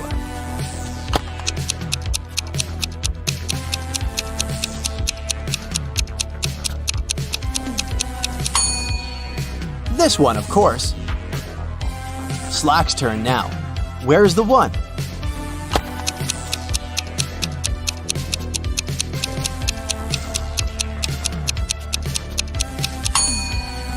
It's the left one. What about Tinder? Do you know its logo?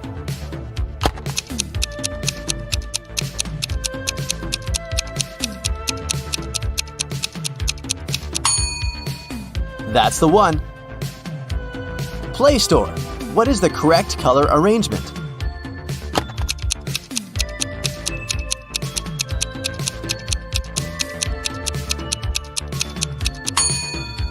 Here it is. Now the famous TikTok. Do you see the correct one?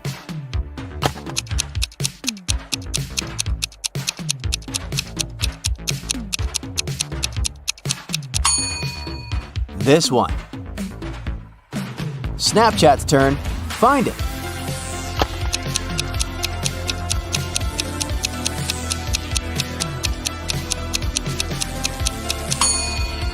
Pick the left one. Now the correct logo for Safari?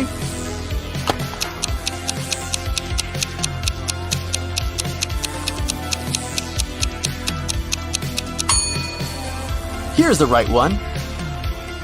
What about Zoom? Where's the correct logo?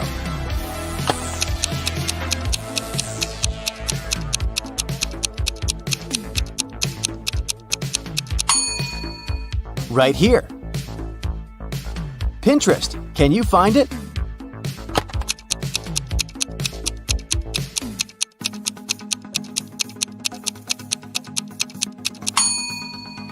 This is the one. A bit hard to figure out, but I believe in you. You've seen it way too many times. Google Maps.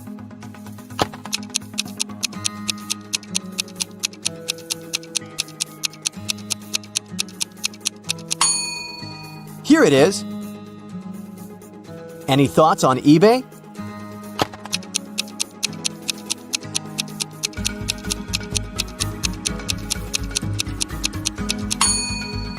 This one, of course.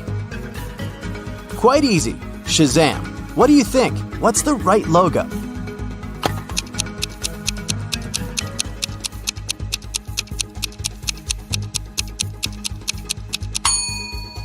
It's the left one.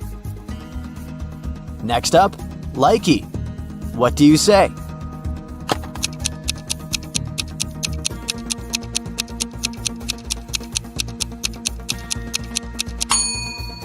Yeah, this one.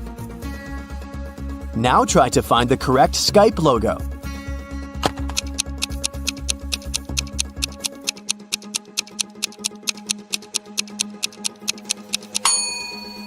Now that's the one. Where's the logo of Google Calendar?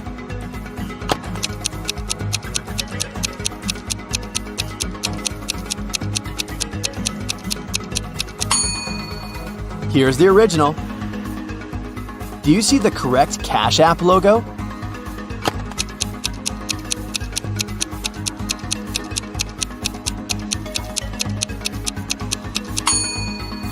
Pick the left one.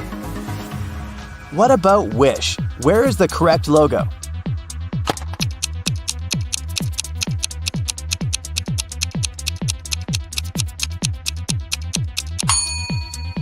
Here's the right one. Find the one of WeChat.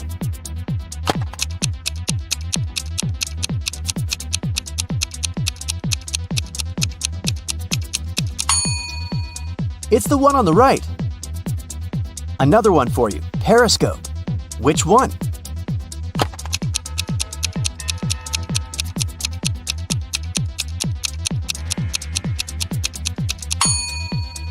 Here it is. Will you find the right logo for Google Drive?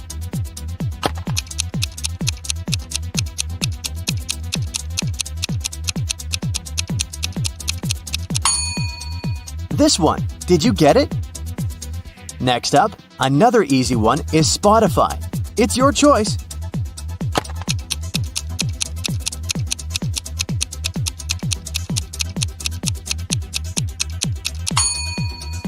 It's the left one. Now pick the correct Apple Wallet logo.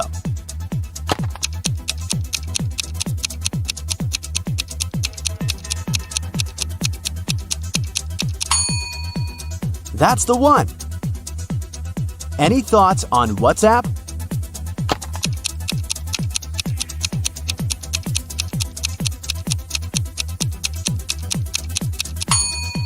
This one, of course, it was way too easy. What do you think about Facebook Messenger here?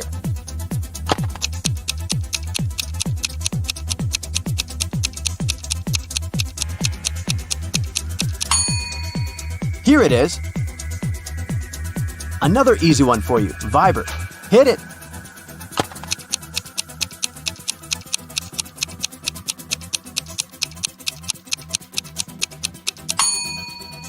This one. A bit harder now.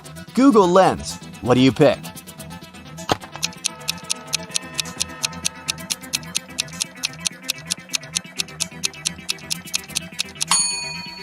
It's the one on the left. What about Amazon?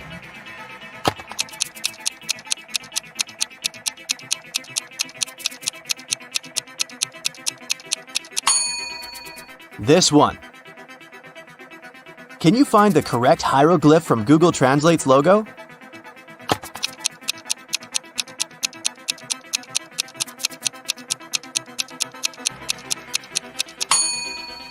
It's this one. What about iMovie?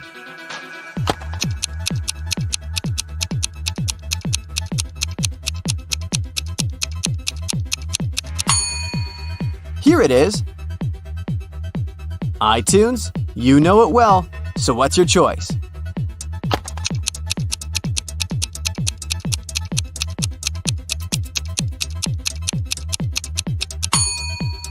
It's the one on the right. Another one for you. Do you remember the correct color of the Etsy logo?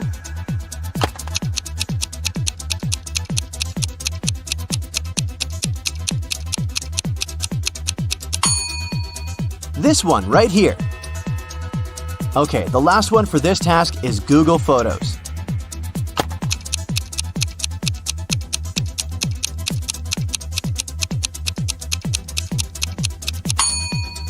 It's this one. Let's change the task a bit. No right and wrong. I'll show you a logo and you have to remember which app it is. Let's start way too easy again and with this paper airplane. Hit it.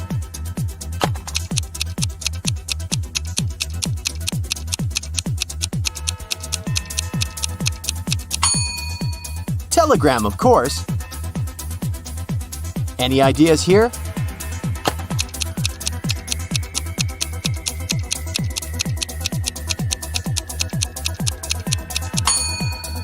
That's Reddit. Okay, what about this one?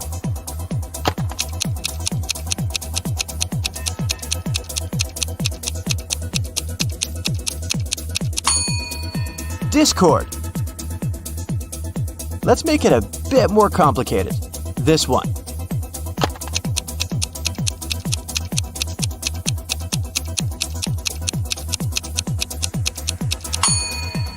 That's Venmo. Did you get it right? What do you think here?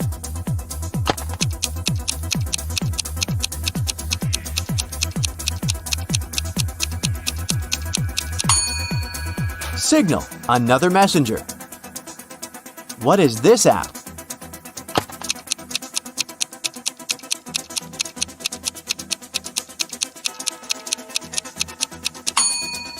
It's Microsoft Teams. What do you say here?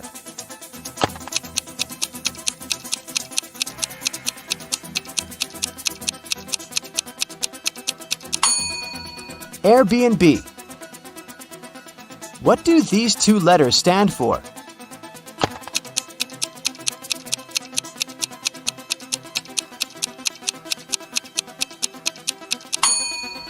That's LinkedIn. It's getting harder, but you must know this one well. What is it?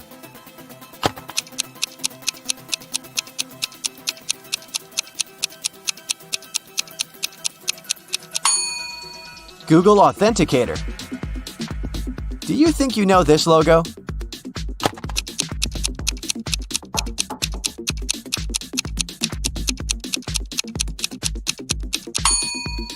That's Uber. Did you recognize it? What is this green owl?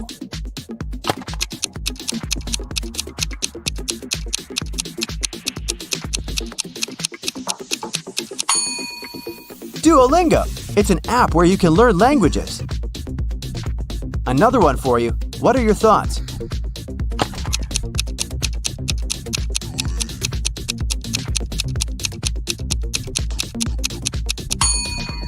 Twitch. It's a streaming app. Do you know this one?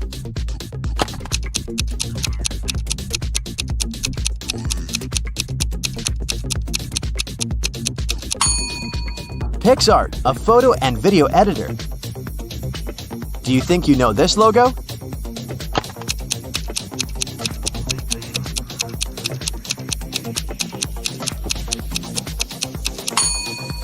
Easy, SoundCloud. What's your call on this logo?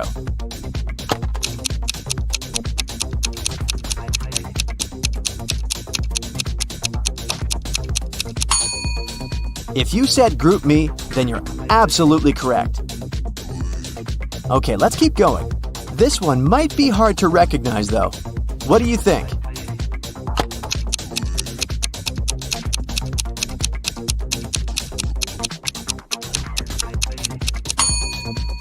That's Bumble. What about this one?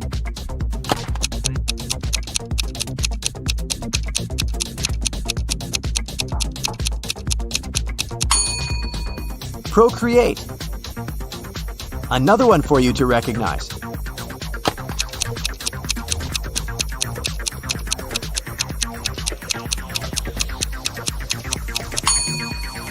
Flickr, of course. This one's easy. What do you say?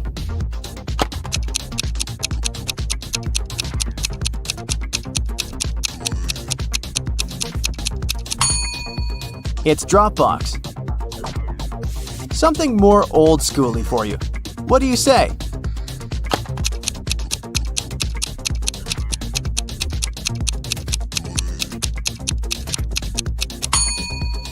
It's Vine.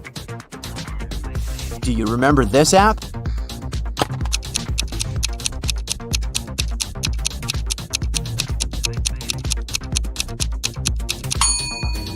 Tumblr. Did you have your little dog? What's your guess here? Who is this owl?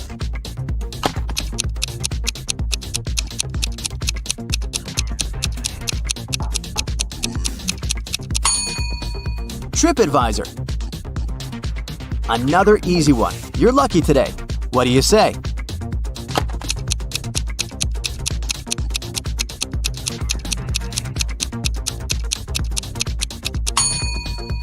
OneDrive. What do you say here?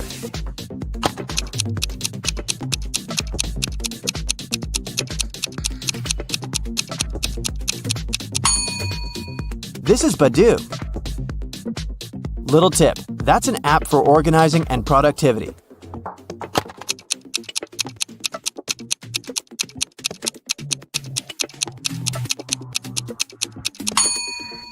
Notion. Do you use it?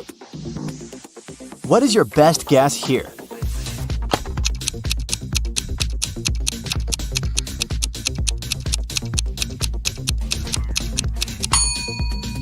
Forest. Another productivity app that helps you focus. What's the G stand for?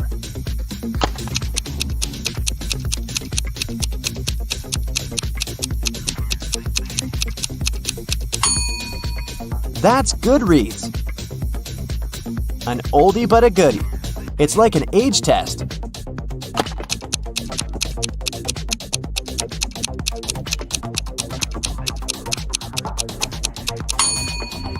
MySpace. If you guessed it, you're at least a millennial.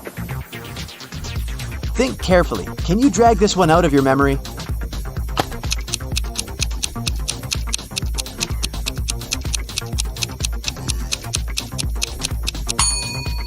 It's Booking.com. What is it, in your opinion?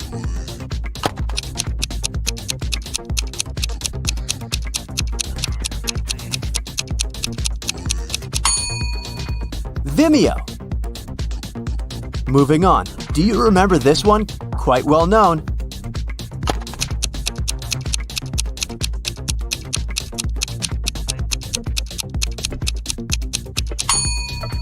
Amazon Kindle, of course. What do you think this is?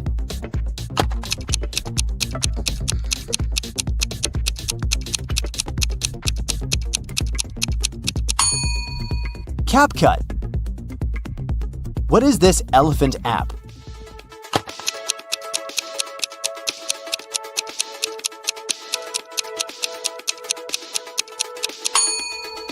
Evernote. What about this one?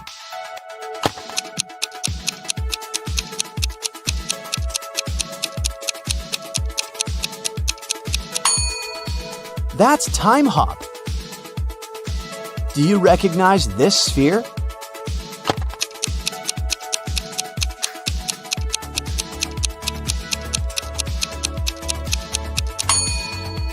Google Earth. I know it can be hard, but any ideas here?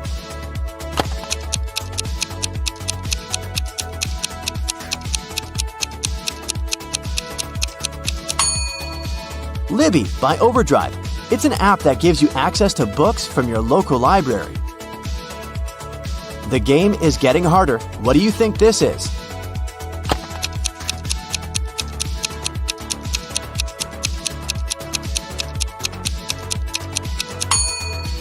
Bigo Live.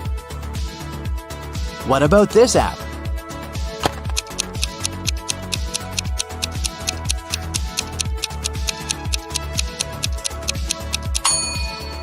It's Hootsuite. What about this little cutie?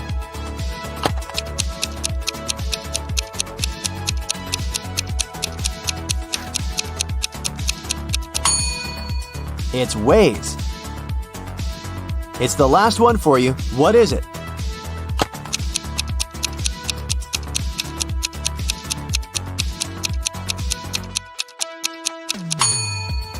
It's Busuu. So, what's your score? Let me know in the comments. Let's see if you know famous logos well. I removed the names from all of them. How many do you think you can recognize? Let's start with some easy ones. You must have this one on your phone. What is it?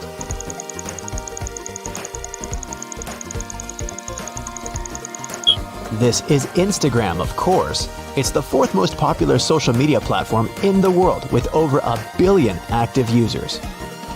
Here comes the next one. I bet you get childhood flashbacks now, but what's this castle?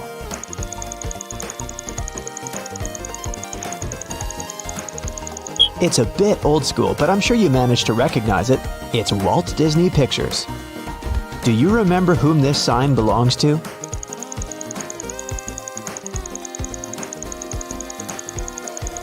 This is Batman, of course. Who's your favorite superhero?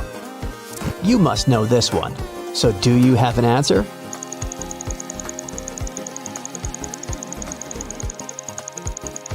Of course, it's Tesla. Just 2 circles, but I'm sure you know it, and you probably have one.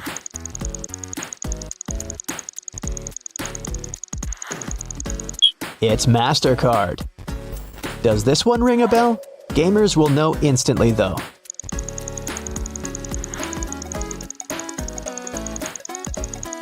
This is Xbox. Moving on, what's this sign?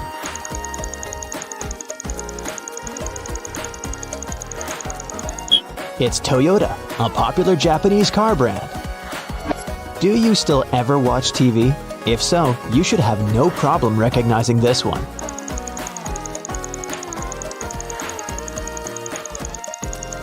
It's Cartoon Network, a TV channel. What do you think this is? I have a thing for Japanese cars today.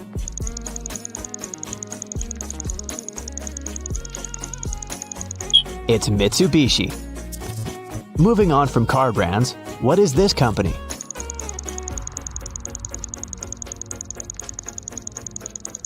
It's Chanel's logo. By the way, Coco isn't Chanel's real name. Her real name is Gabrielle Chanel. Coco was her childhood nickname. When you see it, you know you'll definitely enjoy the next 2 hours. What is it?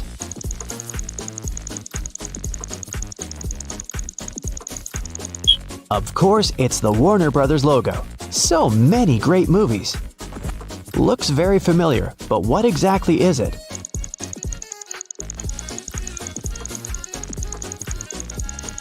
It's Sprite. It's the 5th best-selling soft drink on the market. This one is way harder to recognize, so I'll give you a hint. It's a soft drink too.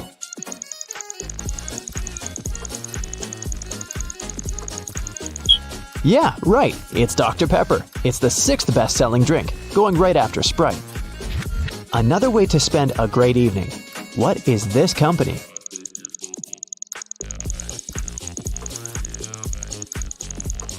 It's DreamWorks. What about this purple logo?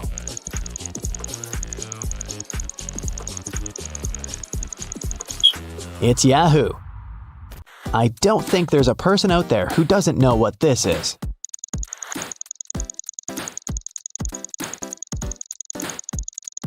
It's Hogwarts logo, the school of witchcraft and wizardry from the Harry Potter universe. Back to our non-magical world.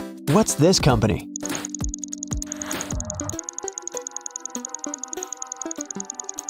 It's Amazon. The company started out in 1995 as a garage bookstore, by the way. Do you know what this is?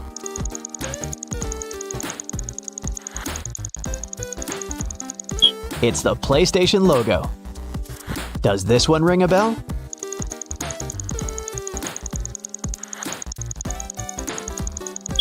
It definitely should. It's Monopoly. Also, for some reason, this game has thousands of special editions. Huh? What's that song?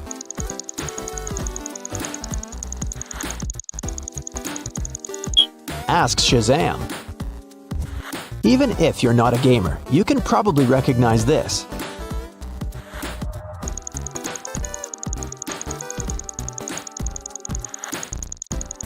It's The Sims, a life simulator game that was a real hit in the 2000s. It's a new logo, but I think you must know it by now.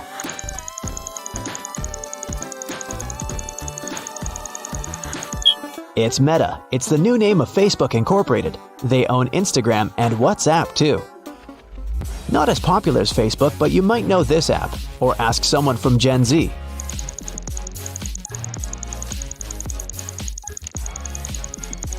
It's Discord, a messenger. Originally, it was used by gamers, but now there's more users building their communities of interests. Okay, what's this?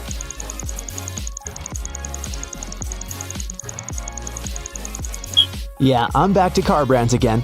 This is Ferrari. Can you recognize this sign and to whom it belongs?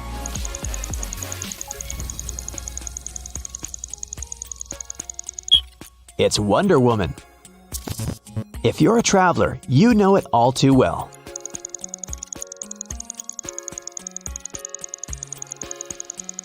It's Airbnb, an online marketplace for lodging. It's a bit old school, but still everyone's favorite.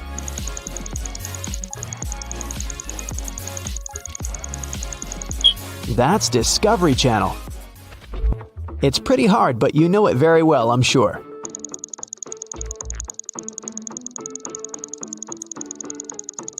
It's Walmart.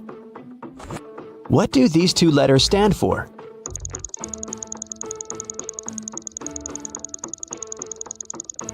It's Baskin-Robbins, a worldwide ice cream brand.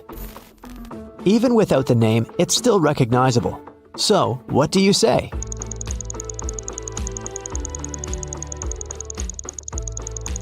It's Doritos. A tricky one. I'll give you a little hint. It has to do with clothes.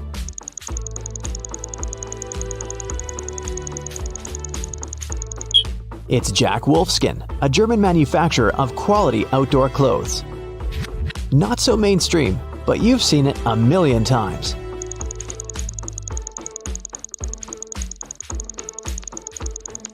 That's Nestle. You must love all things luxury if you have one of those.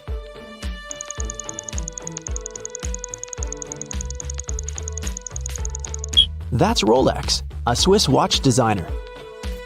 Can you recognize this logo?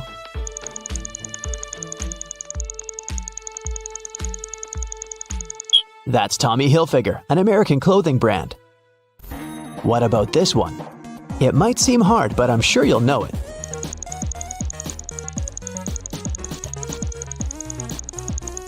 That's Nintendo Switch. What does this O stand for?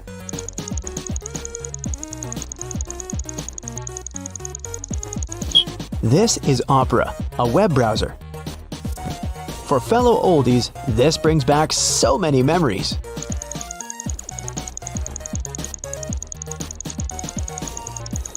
It's ICQ, and if you're from Gen Z, it's a messenger. That's what we used in the olden dinosaur days before Discord, or even WhatsApp was invented. What is this panda bear?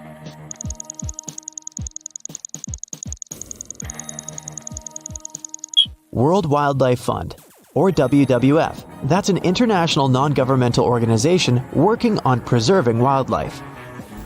You should know it well if you travel a lot.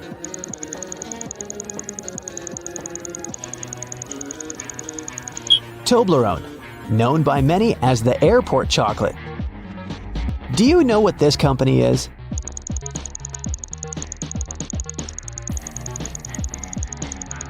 It's the logo of the World Health Organization. Noah wants to become a professional dancer, but the dance school only accepts applicants of over 17. He has two sisters. Noah's sister Jenny is twice as old as Noah. Noah's sister Nina is twice as young as Jenny. She turned 17 this year. Can Noah apply for his dream school this year?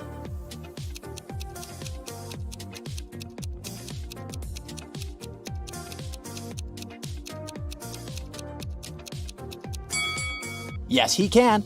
Noah and Nina are of the same age because they are twins. So Noah is 17 years old. Noah wants to look good during his entrance exams, so he goes to a beauty salon. One of these hairdressers is an imposter. Can you guess who?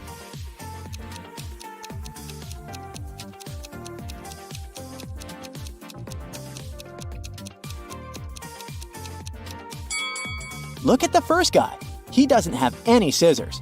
Instead, he only has some spoons. So, he's the imposter. Noah's haircut is ready, and now it's time for rehearsal. Noah arrives at his dance studio. But unfortunately, he can't open the door. Someone changed the 6-digit password on the combination lock. Can you help him crack the code?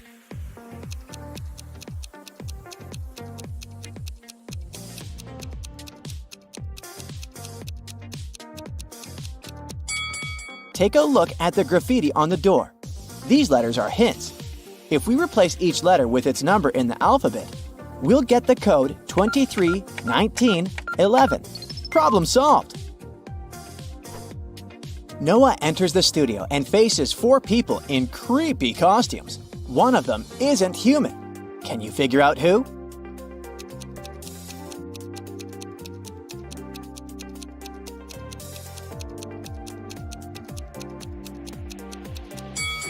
The third guy is too transparent for a human being.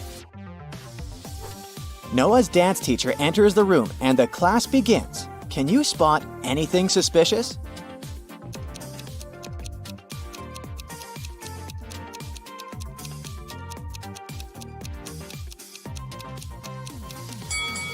The teacher is not reflected in the mirror. Noah's girlfriend Shelly works in a hotel. He's visiting her at work. Noah comes across these 2 cleaning ladies. One of them is a visitor from another planet. Can you guess who?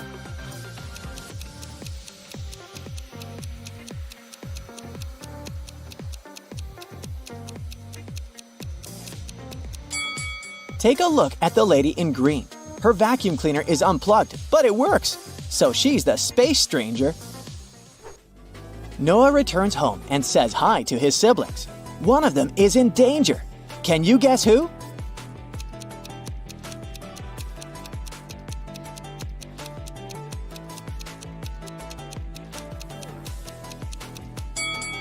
Jenny mixed sugar and salt. That will make her dish terrible. Not a big deal, but Nina is painting her clothes. She's wearing a facial mask instead of a respirator mask. Her nose, mouth, and eyes are not protected at all, so she's in danger. Noah goes to the shopping mall. He comes across 2 couples. Both look happy together, but one of these couples has a huge conflict. Can you guess which couple?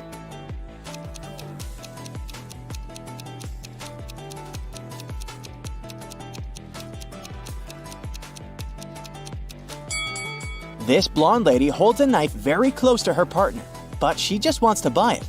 The other lady looks charmed, but her partner hides poison behind her back. So they are the unhappy couple. The next morning, Noah arrives at the dance school to pass the entrance exams. He faces 5 judges. Can you spot anything weird here?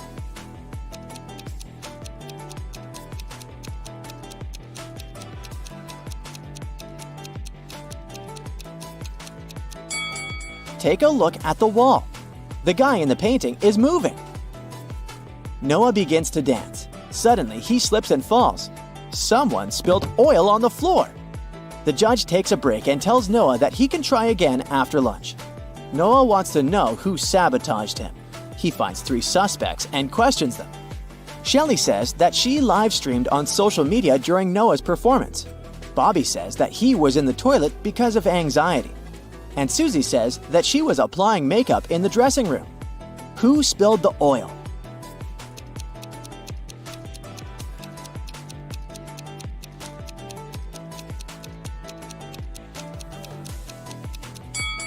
Take a look at Susie's makeup bag. There's an empty bottle of olive oil among her beauty products. Busted! Noah performs brilliantly in front of the judges and gets accepted into the school. He goes to a restaurant to celebrate. The waiter brings him something special. Can you guess what just by looking at this rebus?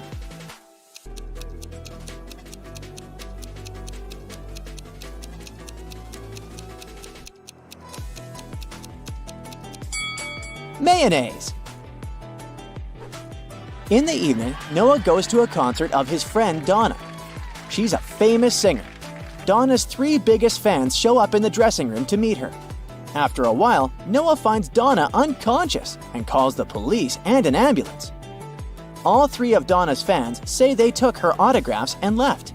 Noah searches the room and finds a temporary tattoo in the shape of Donna's signature.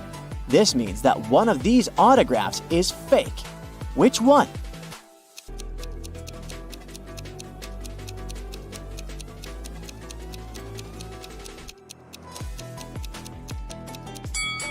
The autograph on the First Lady's t-shirt is mirrored.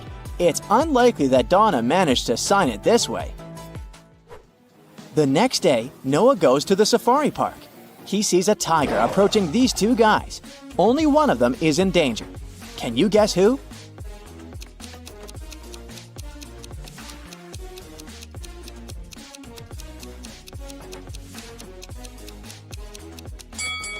The guy on the left. He's a tourist who's too busy to notice the tiger. Meanwhile, the right one works here.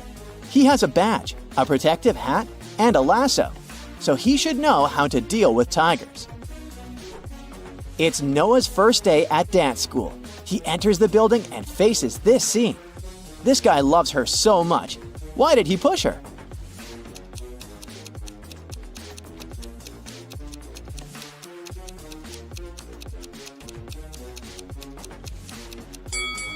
Look in the mirror.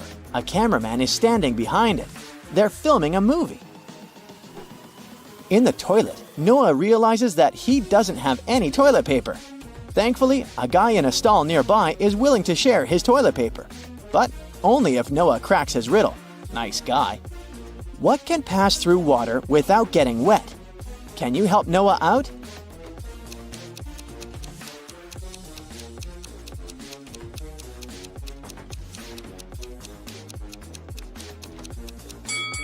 The correct answer is light. Noah enters the local cafeteria.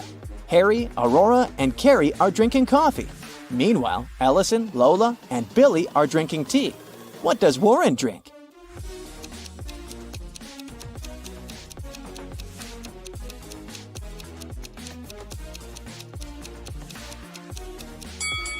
There's a pattern here. The person with 2 R letters in their names drink coffee. And the people with 2 L's drink tea. Warren has 2 R's, so he must be drinking coffee. After classes, Noah takes a walk in the park. One of these people is a cop working undercover. Can you guess who?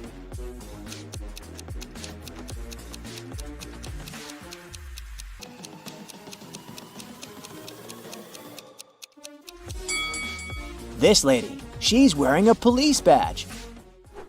Noah returns home and realizes that his puppy is missing. The policeman arrives quickly. He searches the area and questions 2 neighbors. Ryan says he has his own big dog who's about to have puppies, so there's no reason for him to steal Noah's puppy. Mike says that he's never had pets and he doesn't plan to have them because of his allergy. The policeman arrests one of his neighbors. Can you guess who and why?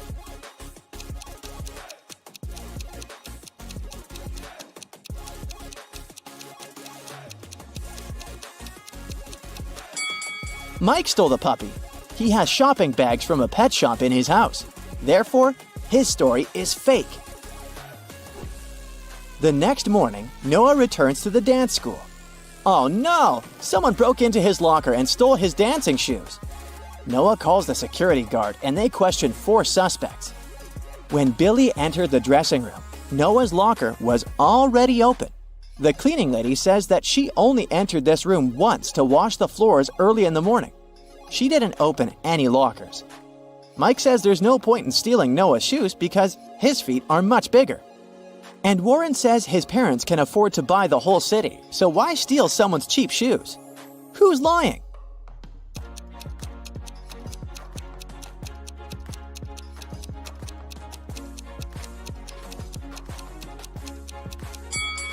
Warren. If he's so rich, why is he wearing a fake Gucci sweater? Noah is visiting his girlfriend Shelly in the hospital. One of these 3 guys is her brother. Can you guess who?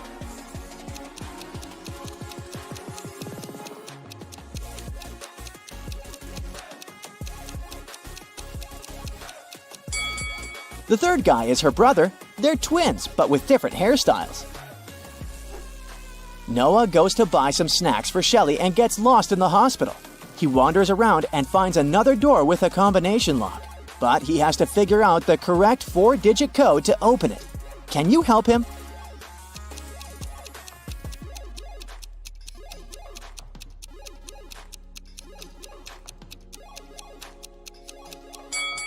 Take a look at these scratches on the door. It's a hint. Each symbol consists of 3 digits. They imply the numbers Noah must enter. So the code is 2-5-1-7. Detective Callum was having his evening coffee in a cafe and heard a waiter and a female customer arguing. He came up to them and asked what happened. The waiter claimed the woman ordered a soup, but the woman said that she didn't. Detective Callum knew exactly who was lying. Who was it?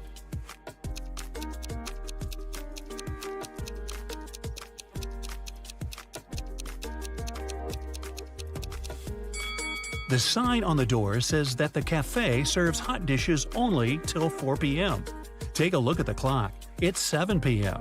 Even if she wanted to, the woman couldn't order the soup because it was too late. So, the waiter is lying.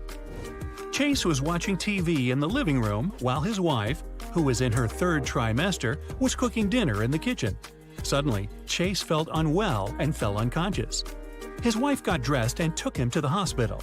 When he finally woke up, he couldn't remember anything, including what his wife looked like. There were 3 women, each of them claimed to be his wife. Can you tell who his wife is?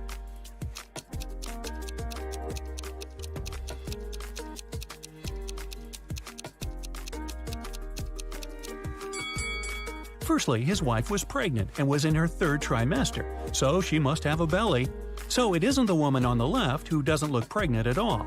Now look at the shoes of the other 2 women. One of them has her shoes untied. That's because she couldn't lean down and tie them herself, and her unconscious husband couldn't help her. So it seems like she is his real wife. Esme was having a regular walk in the forest. In the evening, she decided to come back home but got lost. She was wandering around until, guess what? She found the witch's house. She walked in, pet the cat, and asked if the witch can send her home. The witch was about to start a frog farm, and she needed Esme's help. If Esme solves it, the witch will let her go. If not, Esme will have to stay forever and work on her frog farm. She got 2 frogs. The number of frogs doubles every day. The seller told her that her little frog pond in the yard would be filled with frogs entirely in 100 days. How many days will it take for the pond to be half filled?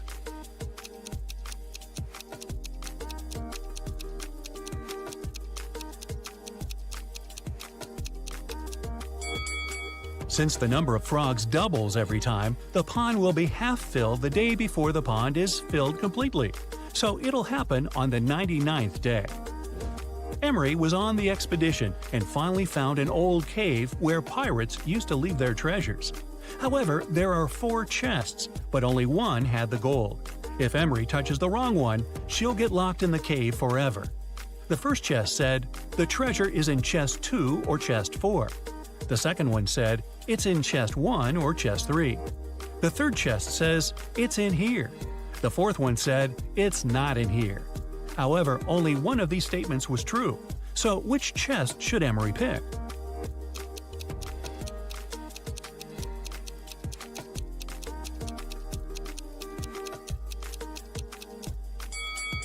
If the treasure is in the first chest, statements 2 and 4 are correct.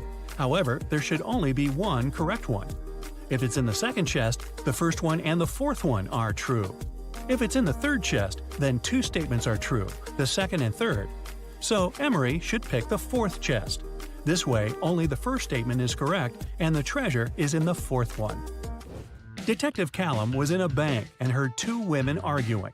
Mrs. Lewis and Mrs. Clark were both claiming that a handbag was theirs. Luckily, one young man took a picture of the waiting room just before the argument.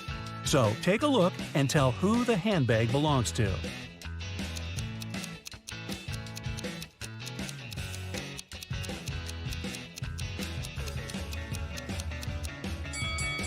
The handbag stands right between the women. However, Mrs. Lewis has a cast, and the bag stands next to her broken arm. If it was her handbag, she would put it on the other side of her, so the bag must belong to Mrs. Clark.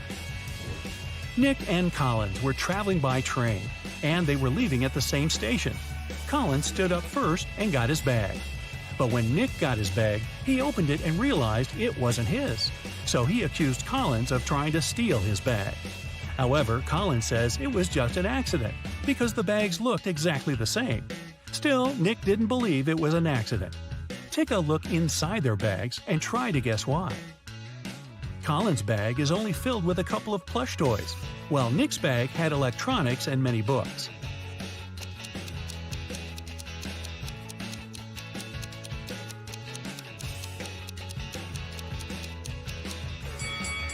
Collins couldn't take Nick's bag by accident because even though they're similar, their weight is too different, and he'd noticed that. In the morning, Mrs. Miller was wrapping Christmas presents for her family. She left to take a shower when she was done, but the gifts were gone when she returned. She went downstairs and asked her family who took the presents, but everyone denied taking them. Her husband said that he was watching TV the whole morning and didn't even get up. Her daughter, Amanda, said that she forgot about the laundry hanging outside last night, so she was out picking it up. Her other daughter, Jane, said that she was in the kitchen eating. Can you tell who lied?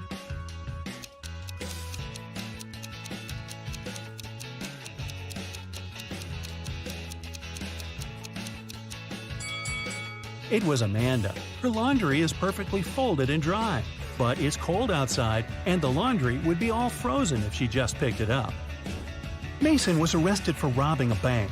The police knew that his girlfriend helped him and wanted to arrest her too. They had 4 suspects. One of them was the girlfriend who was lying. Another was his sister, who didn't rob the bank, but was also lying because she wanted to help. The other 2 girls were innocent and were telling the truth. So who is Mason's girlfriend?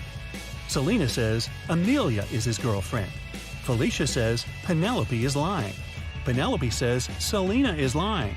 Amelia says Felicia is not his sister.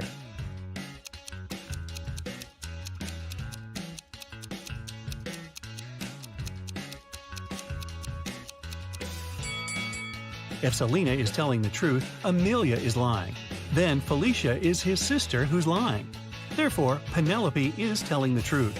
It contradicts that Selena is telling the truth. So, Selena is lying. Then, Penelope is telling the truth, and Felicia is lying. So, Amelia must be the other girl telling the truth. 2 liars are Selena and Felicia. They are Mason's girlfriend and sister. Since Amelia says Felicia isn't his sister, then Selena is his sister and Felicia is his girlfriend. Archer was watching TV when he got a call. Detective Callum said that his friend George was poisoned and asked to come. Archer arrived as soon as he could and was immediately arrested for poisoning his friend. Why?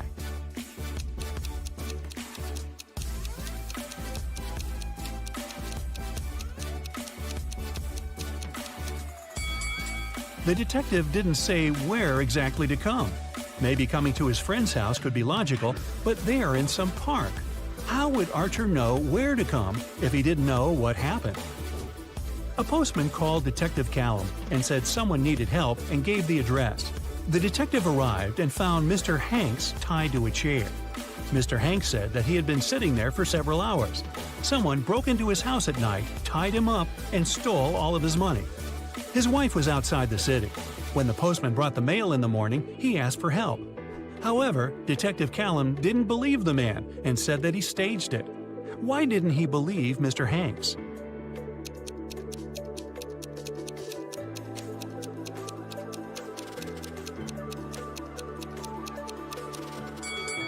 The letters the postman just brought don't lie on the floor by the door. Instead, they're on the shelf, where only someone who is inside the house could put it. If Mr. Hanks sat there tied up all night and was alone, it'd stay on the floor. It was Christmas morning in California, and Detective Callum got an anonymous note that someone going to Alaska would hijack the plane and take it to Hawaii. He arrived at the airport and stopped several people. Take a look at them and tell who's planning to hijack the plane.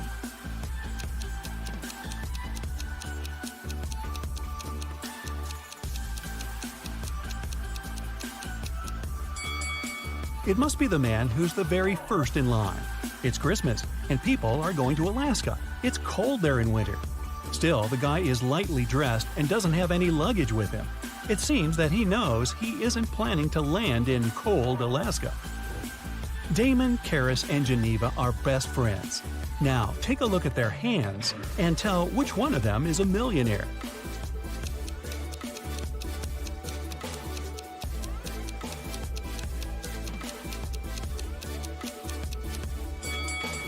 Damon has a Versace watch on his wrist, but it must be a fake one. Look, Versace is written with an H. Karis has some gold bracelets, but she has scratched nail polish. Geneva has just one bracelet, but it's Gucci and silver, and her nails look very neat. So I'd say she's a millionaire. Alex and Jordan are in grave danger. They both find themselves stranded on a deserted island. They've been without food or water for over 4 days now, and probably won't last too much longer. Take a look at these images. If you have any clue which one of them will get out of there alive, let us know.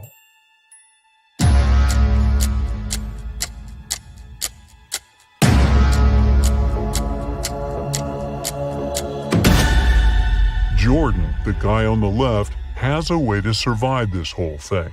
He's taking shelter under a coconut tree. He can simply open up the coconut and he'll have some food and water to get him by until some rescue team shows up. Matt, Zach, and Brian booked a helicopter ride for a day. As soon as they took off and were flying above the ski resort, they saw 2 ladies in danger. But since they only had one seat left in the helicopter, they could only help one of the girls. Take a look at them. You've got to tell us which of these ladies you think really need saving. Drop a comment below.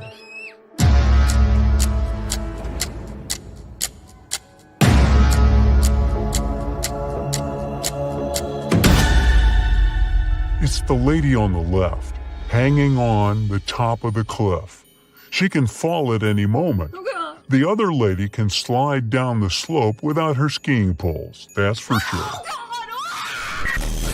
It's time to see the dentist again. Both Nan and John have appointments to get rid of their cavities. What they don't know is that a maniac criminal has kidnapped one of the dentists and is passing as him. Take a look at the images. Tell us below who you think should run out of that office ASAP.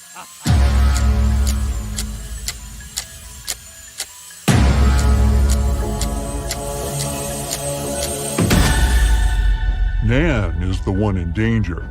Look, behind there is a jar with human ears floating in some weird liquid. That guy is definitely not a real dentist. 2 motorbikers are riding down the street at full speed. One of them is about to hit a crossing where a lot of school kids pass, and the other is doing tricks like putting his hands up in the air. Use your intuition here and tell us who is in real danger.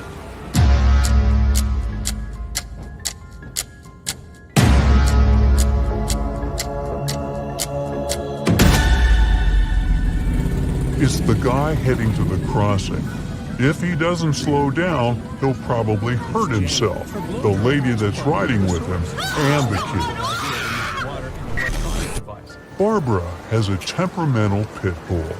It's known to attack the occasional stranger, so she makes sure to put a mouth guard on her dog. Stevie also has a pit bull who has never attacked anyone, so she usually lets him off the leash. Take a look at the pictures. Be the quickest one here to tell us your guess. Which dog poses a real threat to strangers?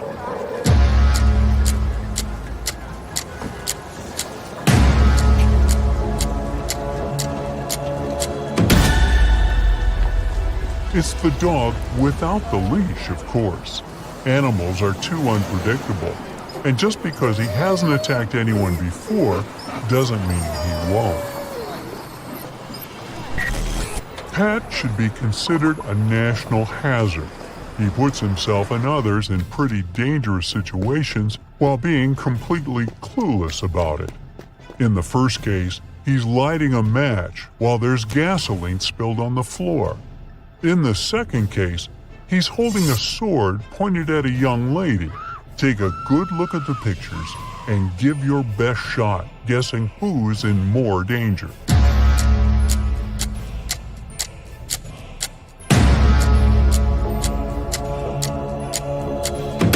He's in danger in the first scenario, of course, plus all the other people in the gas station.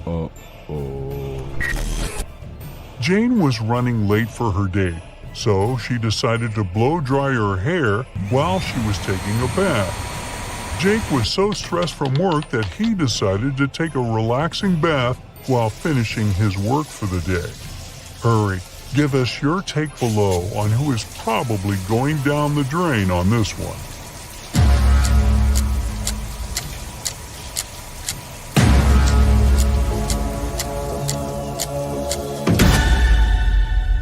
It's Jane. Her blow dryer is plugged into the source, and it's never a good idea to mix water and electronic devices, right? Jim and Andrew were taken to the hospital for an operation the same day a burglar escaped prison. They had no idea, but one of them was in a life-threatening situation. The burglar was planning on stealing all their belongings once the anesthetics kicked in. Take a look at this bizarre scenario and give us your 2 cents about this debacle.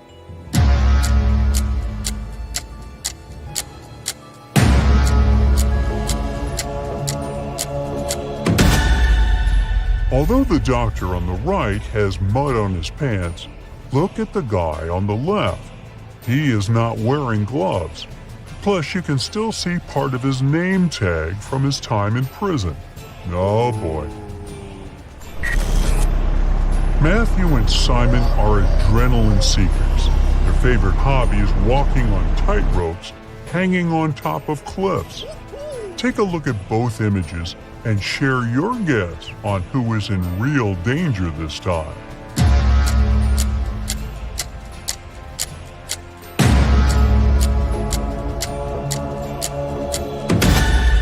It's Simon, the one on the right. Although Matthew is having a hard time to find balance, he is securely fastened. But in Simon's case, he forgot to clip himself to the rope. So if he loses balance for just one bit, he'll fall down and go boom. Oh no! Patricia and Lillian are also into some radical sports. They decided to go bungee jumping in New Zealand, but one of them is in grave danger.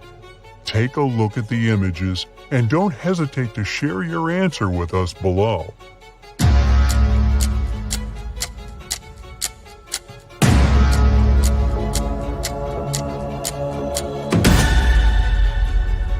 Uh-oh. It looks like Patricia decided to bungee jump without shoes, and the straps around her feet can slip off any second. She could seriously hurt herself. There are 2 Supermen flying around town saving people, but one of them is hurting more people than helping. Take a look at the image. Stop anything else you're doing now and share your take on who's in danger here.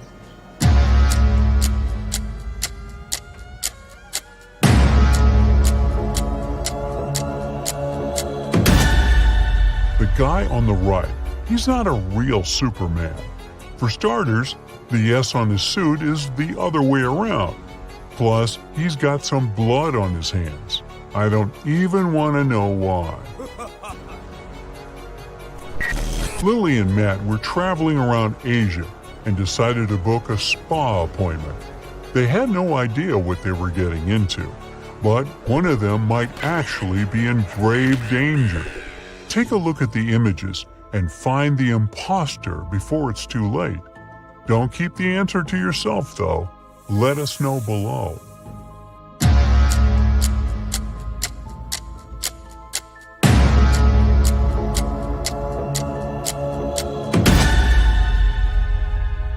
Lily got lucky.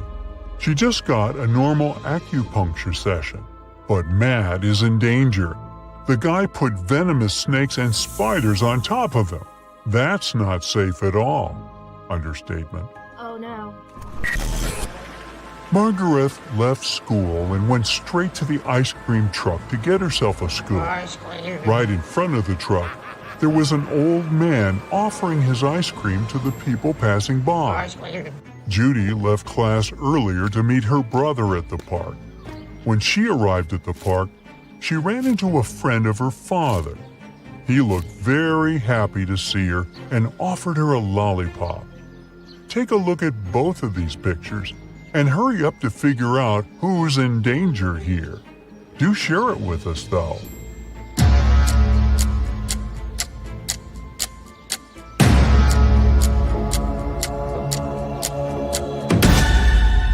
None of the girls are in danger, but the guy offering a lollipop to Judy is in grave danger.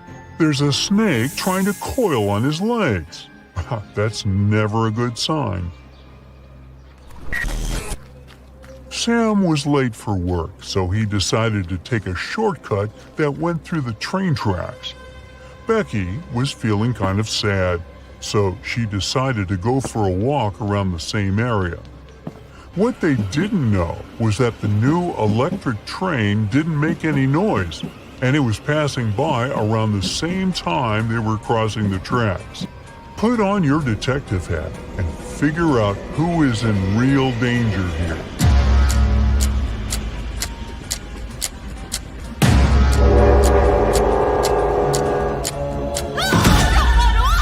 It's Sam. Becky has her sunglasses on, but she can see the train coming. Sam has really dark bangs covering his eyes and is wearing headphones. He probably won't be able to detect the train is coming. Derek and Lola went out for a dinner date. They ordered food and drinks and were ready to dig in when they noticed something was off. We need you to be swift here and figure out which one of them is in real danger. Share your thoughts below.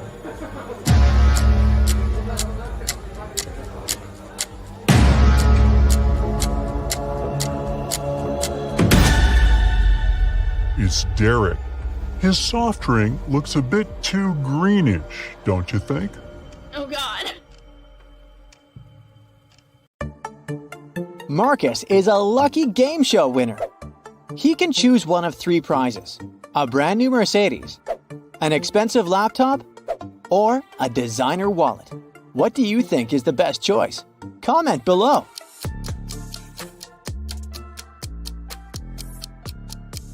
Look at this Mercedes. The logo is crooked. The car must be fake. The same goes for the wallet. This logo is supposed to be written in a different way.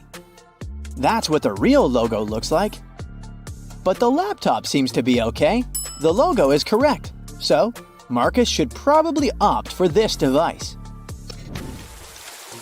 On a rainy evening, Megan came home and found that someone had eaten her chocolate bar. She asked her sisters whether one of them had done it. Maria said she'd been working out in her room and hadn't left it the whole day. Amelia said she would never eat someone else's chocolate. And Emma answered that she'd been outside, watering plants in the garden. She'd just come home herself. Help Megan find out the truth and share your ideas in the comments. It must be Emma. Why would she need to water plants outside if it's raining? Kayla was staying at a hotel in Paris. One day, someone broke into her room and took all her expensive stuff. The police had 3 suspects. Alan said that he had been trying to pour himself some coffee downstairs, but with his arm in a sling, it had been extremely tricky. Marie told the police that she had been at the reception trying to solve some issues with her shower, and Bruce said that he had been sleeping. Help the detectives figure out who's guilty and leave them a message in the comments.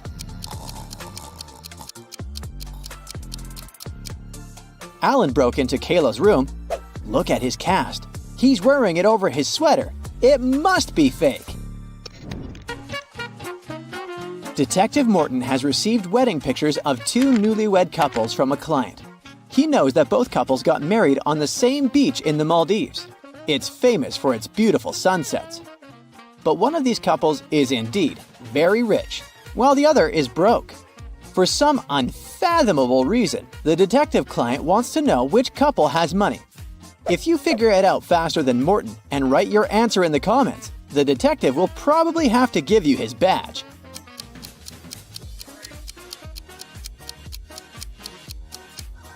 The guys on the right are wearing very simple wedding suits, but they're indeed celebrating their wedding on the beach. But if you take a closer look at the couple on the left, you'll soon realize the lighting on their fancy clothes and faces doesn't match the background. Plus, you can spot a few green screen fragments at the edges of the picture. Their photo isn't real. They can't afford to go to the Maldives in real life. They're broke. Mark found himself in the middle of a forest with three paths in front of him. The first one was covered with burning hot coals. The second path was so cold that it felt like Antarctica under his feet. And the third path was covered with sharp nails that were able to pierce any footwear. Tell Mark in the comments which path he should choose.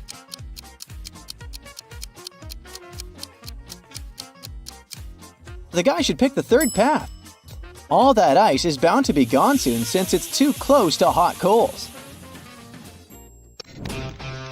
Adam was driving home late at night when he noticed he was about to run out of gas. He stopped at a gas station to fill his gas tank and buy some snacks.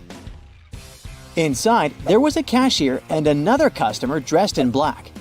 When Adam came up to the employee to pay, she told him $505. Adam paid, went outside, and called the police to report an emergency. If you have any idea why he did so, comment below.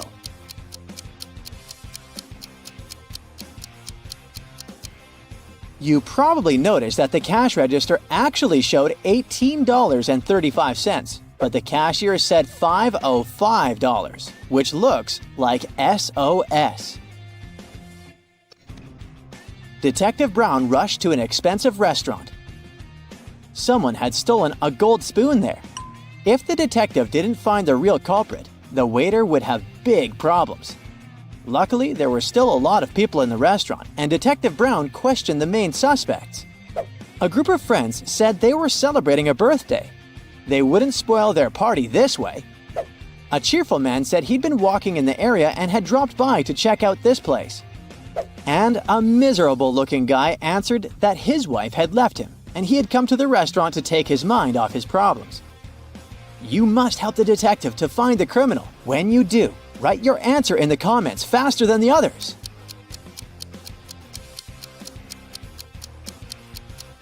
The second man lied. He'd said he'd been to the restaurant for the first time, but look, he's wearing a hat with the restaurant's logo. Gotcha! Adam's car broke down right in the middle of a deserted forest road. But the worst thing was that it was winter, snowdrifts were huge, and the wind was freezing cold. Adam had to get to the nearest town, and fast. But if he followed the first path, he'd have to deal with hungry wolves. The second road went through the area inhabited by bears, and if he took the third path, he'd have to cross a river covered with thin ice. You need to help the guy as fast as possible and tell him what road he should opt for in the comments.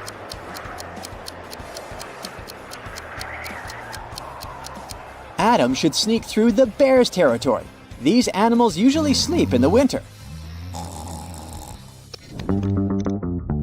Liza was a millionaire's daughter. She was fed up with her father trying to control her life.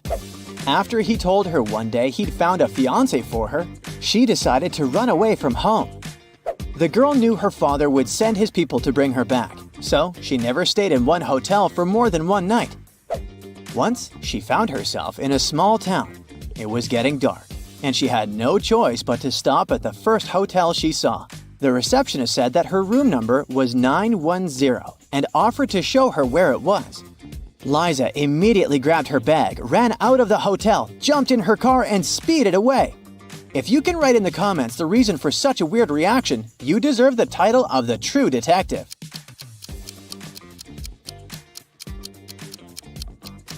The first digit of a hotel room number usually means the floor it's on. Room 910 is supposed to be on the 9th floor. But look at the hotel. It only has 3 floors. Young fashion designer Bruno was preparing for his first show. He was a bit anxious, so he took a break to steady his nerves. But when it was time for him to present his collection, no one could find him. In an hour, a security guard saw him in the bathroom, lying on the floor. Someone had hit him on the head. The police had 3 suspects. Maya, one of the models, said she had had problems with her dress and hadn't even had time to leave the dressing room. Catherine, one of the guests, said that she was Bruno's biggest fan and had been wearing his clothes for years. Apparently, she had no reason to hit him. Sam, the designer's assistant, said he had rushed to the nearest coffee shop to get Bruno an Americano to calm him down. Who is the culprit? Share your ideas in the comments.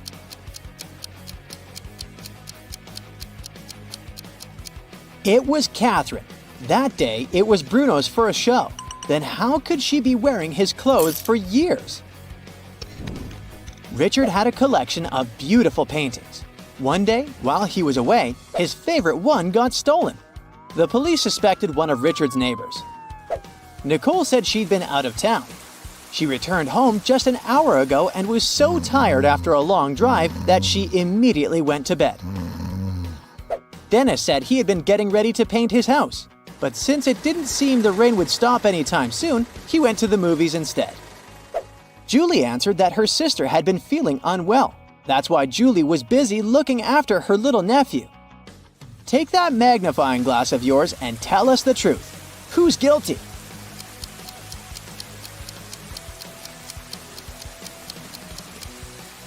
It was Nicole.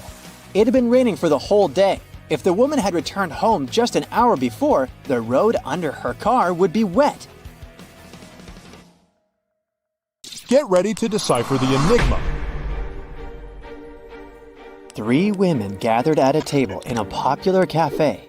Their appearances seemed to reveal their financial status. 2 of them looked wealthy, while one woman didn't seem to be as well off.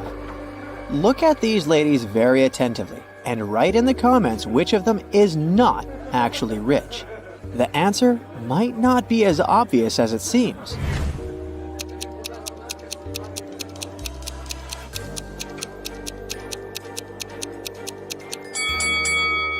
The woman wearing pearls is not trying to show off her wealth. She's content with her simple, sustainable life. This suggests that she's truly rich. The second woman has extremely expensive accessories. She doesn't need a car, since she will be picked up by her driver and notified of their arrival through her Apple Watch. But the third woman is not actually rich. She doesn't have any valuable possessions, and that money falling out of her bag is actually fake. Look at these 2 couples lounging on the beach. There are designer bags by their side, and they're dressed in fancy swimsuits. At first glance, both couples appear to be well off, but only one of them possesses true richness. If you have already figured out which couple it is, share your ideas in the comments.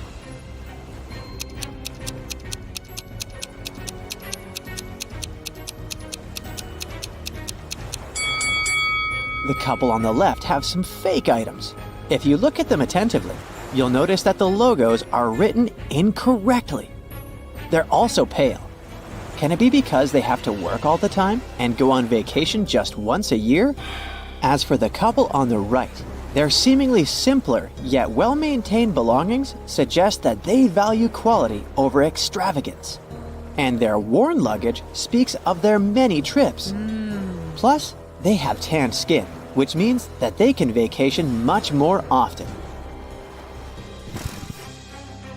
A suspected criminal, Doug the Evil Man, had been bouncing around various places in the world. Interpol had been trailing him, expecting to catch him with large amounts of unaccountable cash. When they finally got their hands on the criminal, they only found sunglasses, a wallet containing about $50 American, credit cards, and some foreign loose change. They had nothing to do but let the guy go. In reality, though, man managed to sneak a fortune right before the authorities' eyes. If you have any ideas about how he did it, share them in the comments.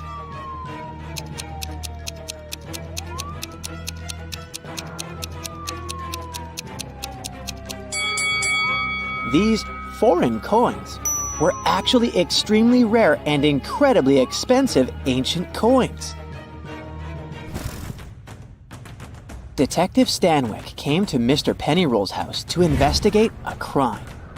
Mr. Pennyroll claimed he had been kidnapped by bank robbers when he had arrived to open up the bank where he was the assistant manager. They made him open the safe and give them the money. They told the man to drive them to his house. They wanted to get his wife's jewelry too. Oh my God! While they were on the way, one of the criminals moved the money into a paper bag and threw the bank bag out of the window. When the car stopped at the red light 2 blocks later, the banker managed to escape.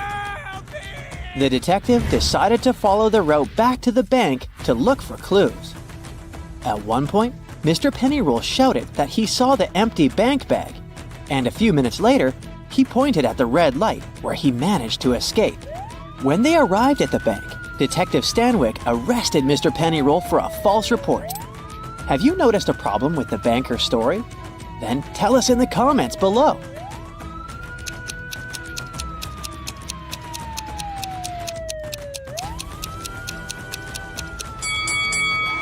While heading back to the bank, they should not have reached the money bag before they reached the corner where Mr. Pennyroll jumped out of the car. He supposedly did that after the criminal had tossed the bag out. If this story was true, the detective and banker would have passed the corner first and the money bag next on the way back to the bank. Now, there's a truly mysterious case for you. Chelsea walked up to a parked taxi, handed the taxi driver a $20 note, and walked away. Here are the things you need to know. She's not very good with directions. $20 is too big of a tip for giving directions. The girl also has a car of her own, and it's not broken. Can you solve this mystery faster than the other Brightsiders? Leave your answer in the comments.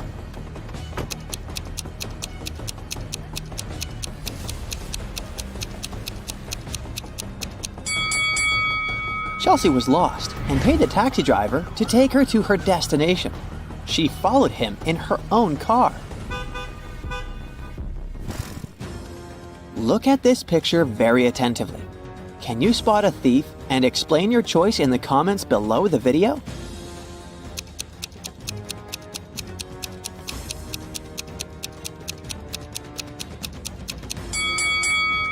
It's the woman in the brown coat with white lapels. She stands out among the crowd, as everyone else is either wearing sleeveless or short-sleeved outfits. Stephen called the police to report that his valuables were missing. When the police arrived, the man told them he had gone on a camping trip alone. He just got there and set up his tent when it started raining heavily. He hurried to get some dry firewood and left his bag with his wallet and all the documents inside the tent. When he came back, everything was gone. The police officers didn't believe Stephen and fined him for making a false call. Have you figured out how they understood that the man was lying? Tell us in the comments.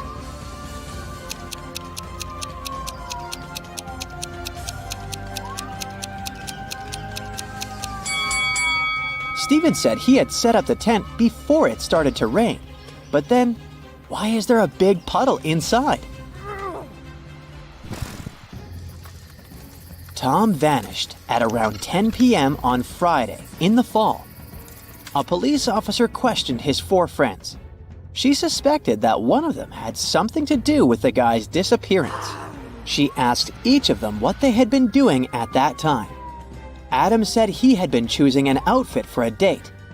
Daniel was getting ready for a party that was going to take place at his apartment.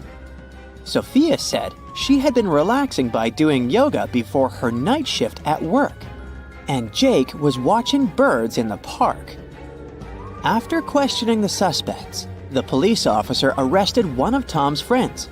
If you know who she detained, write it in the comments.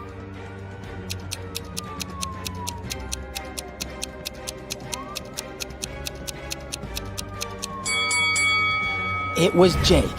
At 10 p.m. in the fall, it's too dark to see birds outside. Police Officer James was called into a small hotel to investigate a mysterious jewelry disappearance. Emily had checked in the night before and put all her expensive diamonds in her hotel room safe. After she came back from lunch the next day, the jewelry was gone. James had 3 suspects. The receptionist said she had been out on her lunch break. The maid said another guest had checked out earlier that day, and she had been cleaning their room. Susan, another hotel guest, said that she had just woken up. One of these people is lying. If you figure out who it is, write your guess in the comments as fast as possible.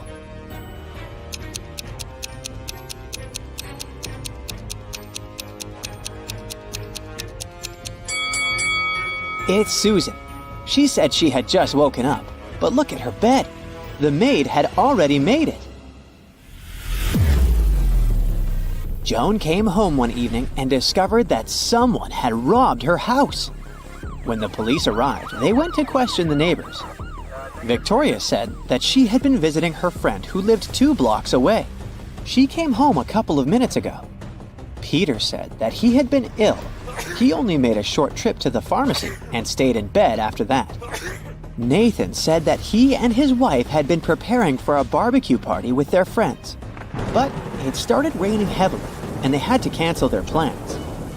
Help the police and write the name of the thief in the comments below.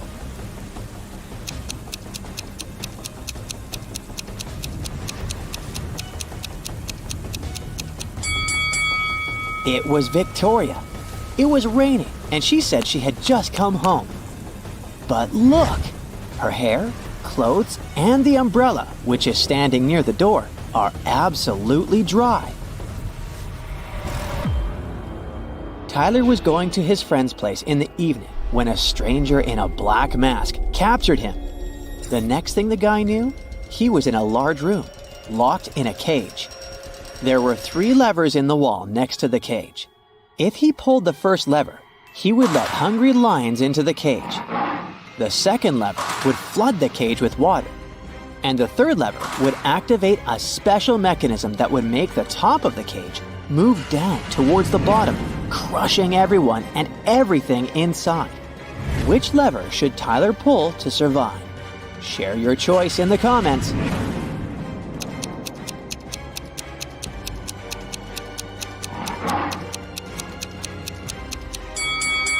His only choice is the second lever. All the water will flow out through the bars of the cage. Now, it was the snowiest winter in the last 30 years. One morning, local police officer Chris was patrolling the area. Suddenly, he noticed a suspicious young lady.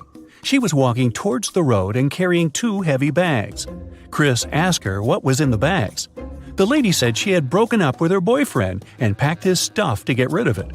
But Chris knew for sure that she was a burglar. How?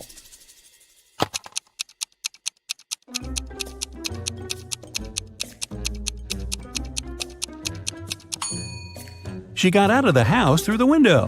People don't do that when leaving their own homes. Noah was an alien on a mission to investigate human behavior on vacation. He landed near a popular sand beach in Malibu.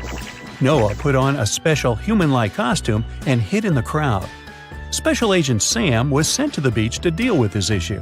Sam arrived and questioned people at the seaside. He warned them that aliens might look like humans, but no one seems to have noticed anything suspicious. Take a look at these vacationers. Which one of them is the alien?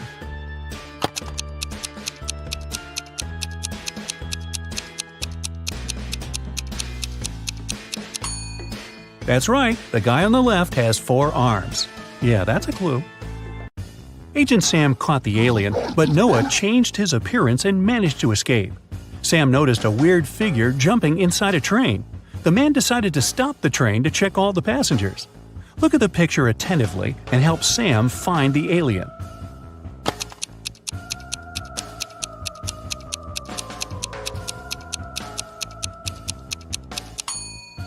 The old man in the right corner is the alien. He's holding a book upside down. Vicky was working on her laptop in a coffee shop. At one point, Vicky needed to go to the bathroom. She decided it'd be safe enough to leave her stuff unattended and headed to the bathroom. But when the girl returned, she found out that her backpack and her laptop were missing. Oh, no. Vicky ran outside and saw 3 elderly ladies with picnic baskets sitting in the park. The girl asked them if they had seen the thief, but all 3 of them assured her they hadn't noticed anyone. Ms. Green said she had just joined her friends. Ms. Smith was eating her sandwich and reading a newspaper, and Ms. Jackson was taking pictures of birds. Vicky called the police because she knew for sure who the thief was. How did she figure it out?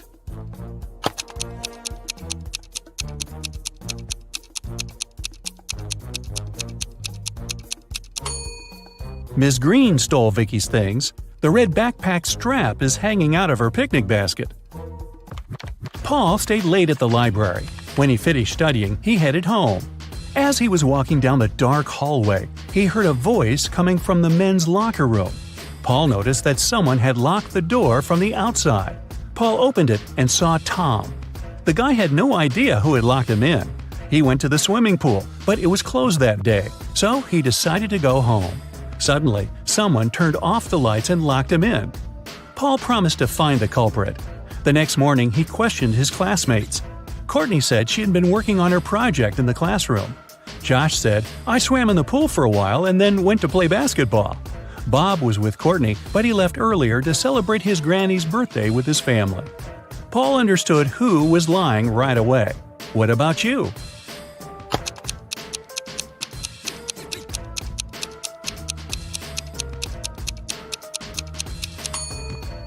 It was Josh. The day before, the swimming pool was closed. Andrew is a photographer. He was walking alone in the wilderness and met a puma. The guy was very lucky and managed to escape, but he found out that his filter water bottle opened when he was running away from the animal. Now he didn't have any water left. Some time passed and Andrew got very thirsty. He had 3 options. The first one was to drink from a salty lake, the second to drink cactus juice, and the third option was to get water from a muddy stream. Help Andrew make the right choice.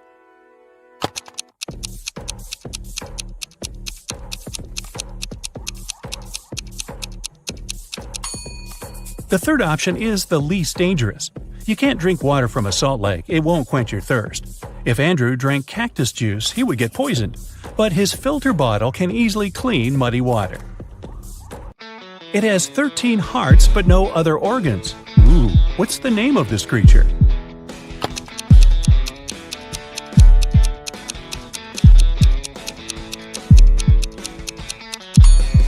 It's a deck of cards.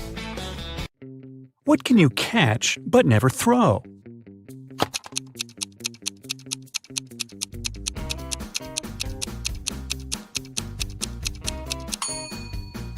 A cold. A team of video bloggers headed to a famous haunted house to make a video about the mysteries hidden inside. When they arrived, they didn't see anything strange. The house didn't look creepy at all. The guys walked up to the building, but cameraman George turned around and refused to enter the house. His friends tried to convince him, but the guy insisted they should leave the area immediately. His friends ignored his warnings and entered the building. George was waiting for them in the street all night, but they never came out. Look at the picture and try to detect what was wrong with the house.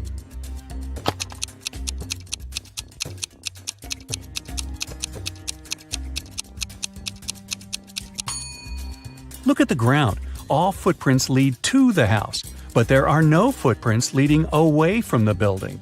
Ooh. I always run, but I never walk. I have a mouth, but I never talk. I have a head, but I never weep. What am I?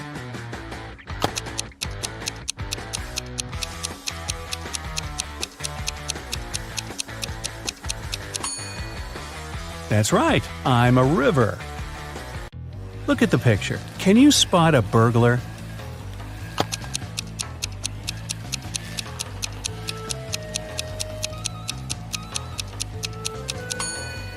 That's right, the thief is inside the house on the left, standing next to the window. One Saturday morning, two sisters, Jenny and Maya, played hide-and-seek at home. It was Jenny's turn to hide, and she decided to bring the game to the next level. So she got on her longboard, left the house, and hit the road. Maya counted to 100 and began looking for Jenny. She searched the entire house but didn't find her sister. The teenager started to worry. She went out to the street and decided to ask the neighbors. Alice said she had been mowing the lawn all morning and hadn't seen anyone. Derek said he had been woken up by the sound of longboard wheels. Lisa said she had been on a business trip and had just returned. But Maya knew for sure that one of her neighbors was lying. Who was it?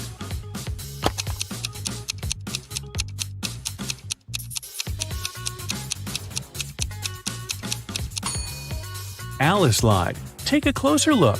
Her lawn isn't mowed. What letter of the alphabet is also an organ in the human body?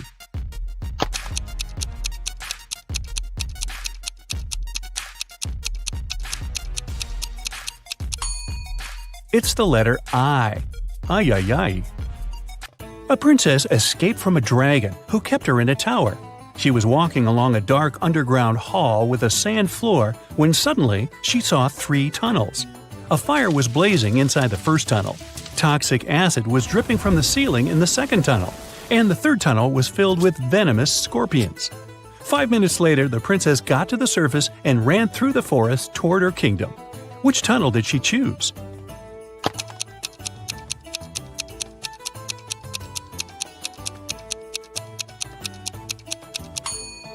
The first tunnel. She put out the flames with sand. Smart princess. I can be touched, but I can't be seen. What am I?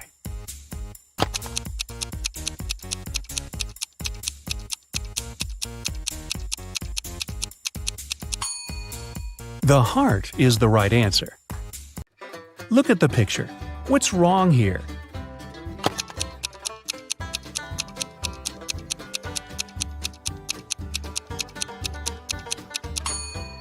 The sign says, fresh meat.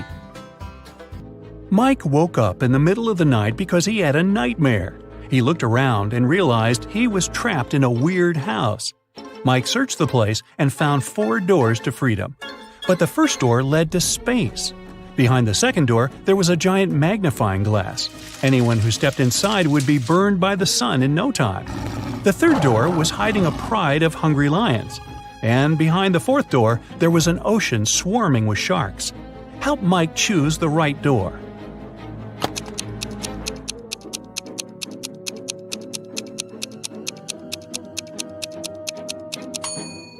It's the second one. Sun rays aren't dangerous at night, and Mike can easily walk through that door. A billionaire businesswoman, Nancy, arrived at the police station. She was very upset. She said that her daughter Diana had disappeared. The day before, Nancy told Diana she would no longer give her money if Diana didn't go back to college. They argued because the girl didn't want to work or study. After that, Diana went out to get some fresh air and disappeared. Later that night, Diana called Nancy from an unknown number. She said, "Mom, I've been kidnapped. 3 guys put a black bag over my face and pushed me into their car. They want $5 million. We're driving through a desert. The men are wearing bunny costumes." The detective told Nancy not to worry. Diana staged her own kidnapping to get the money. How did he understand it?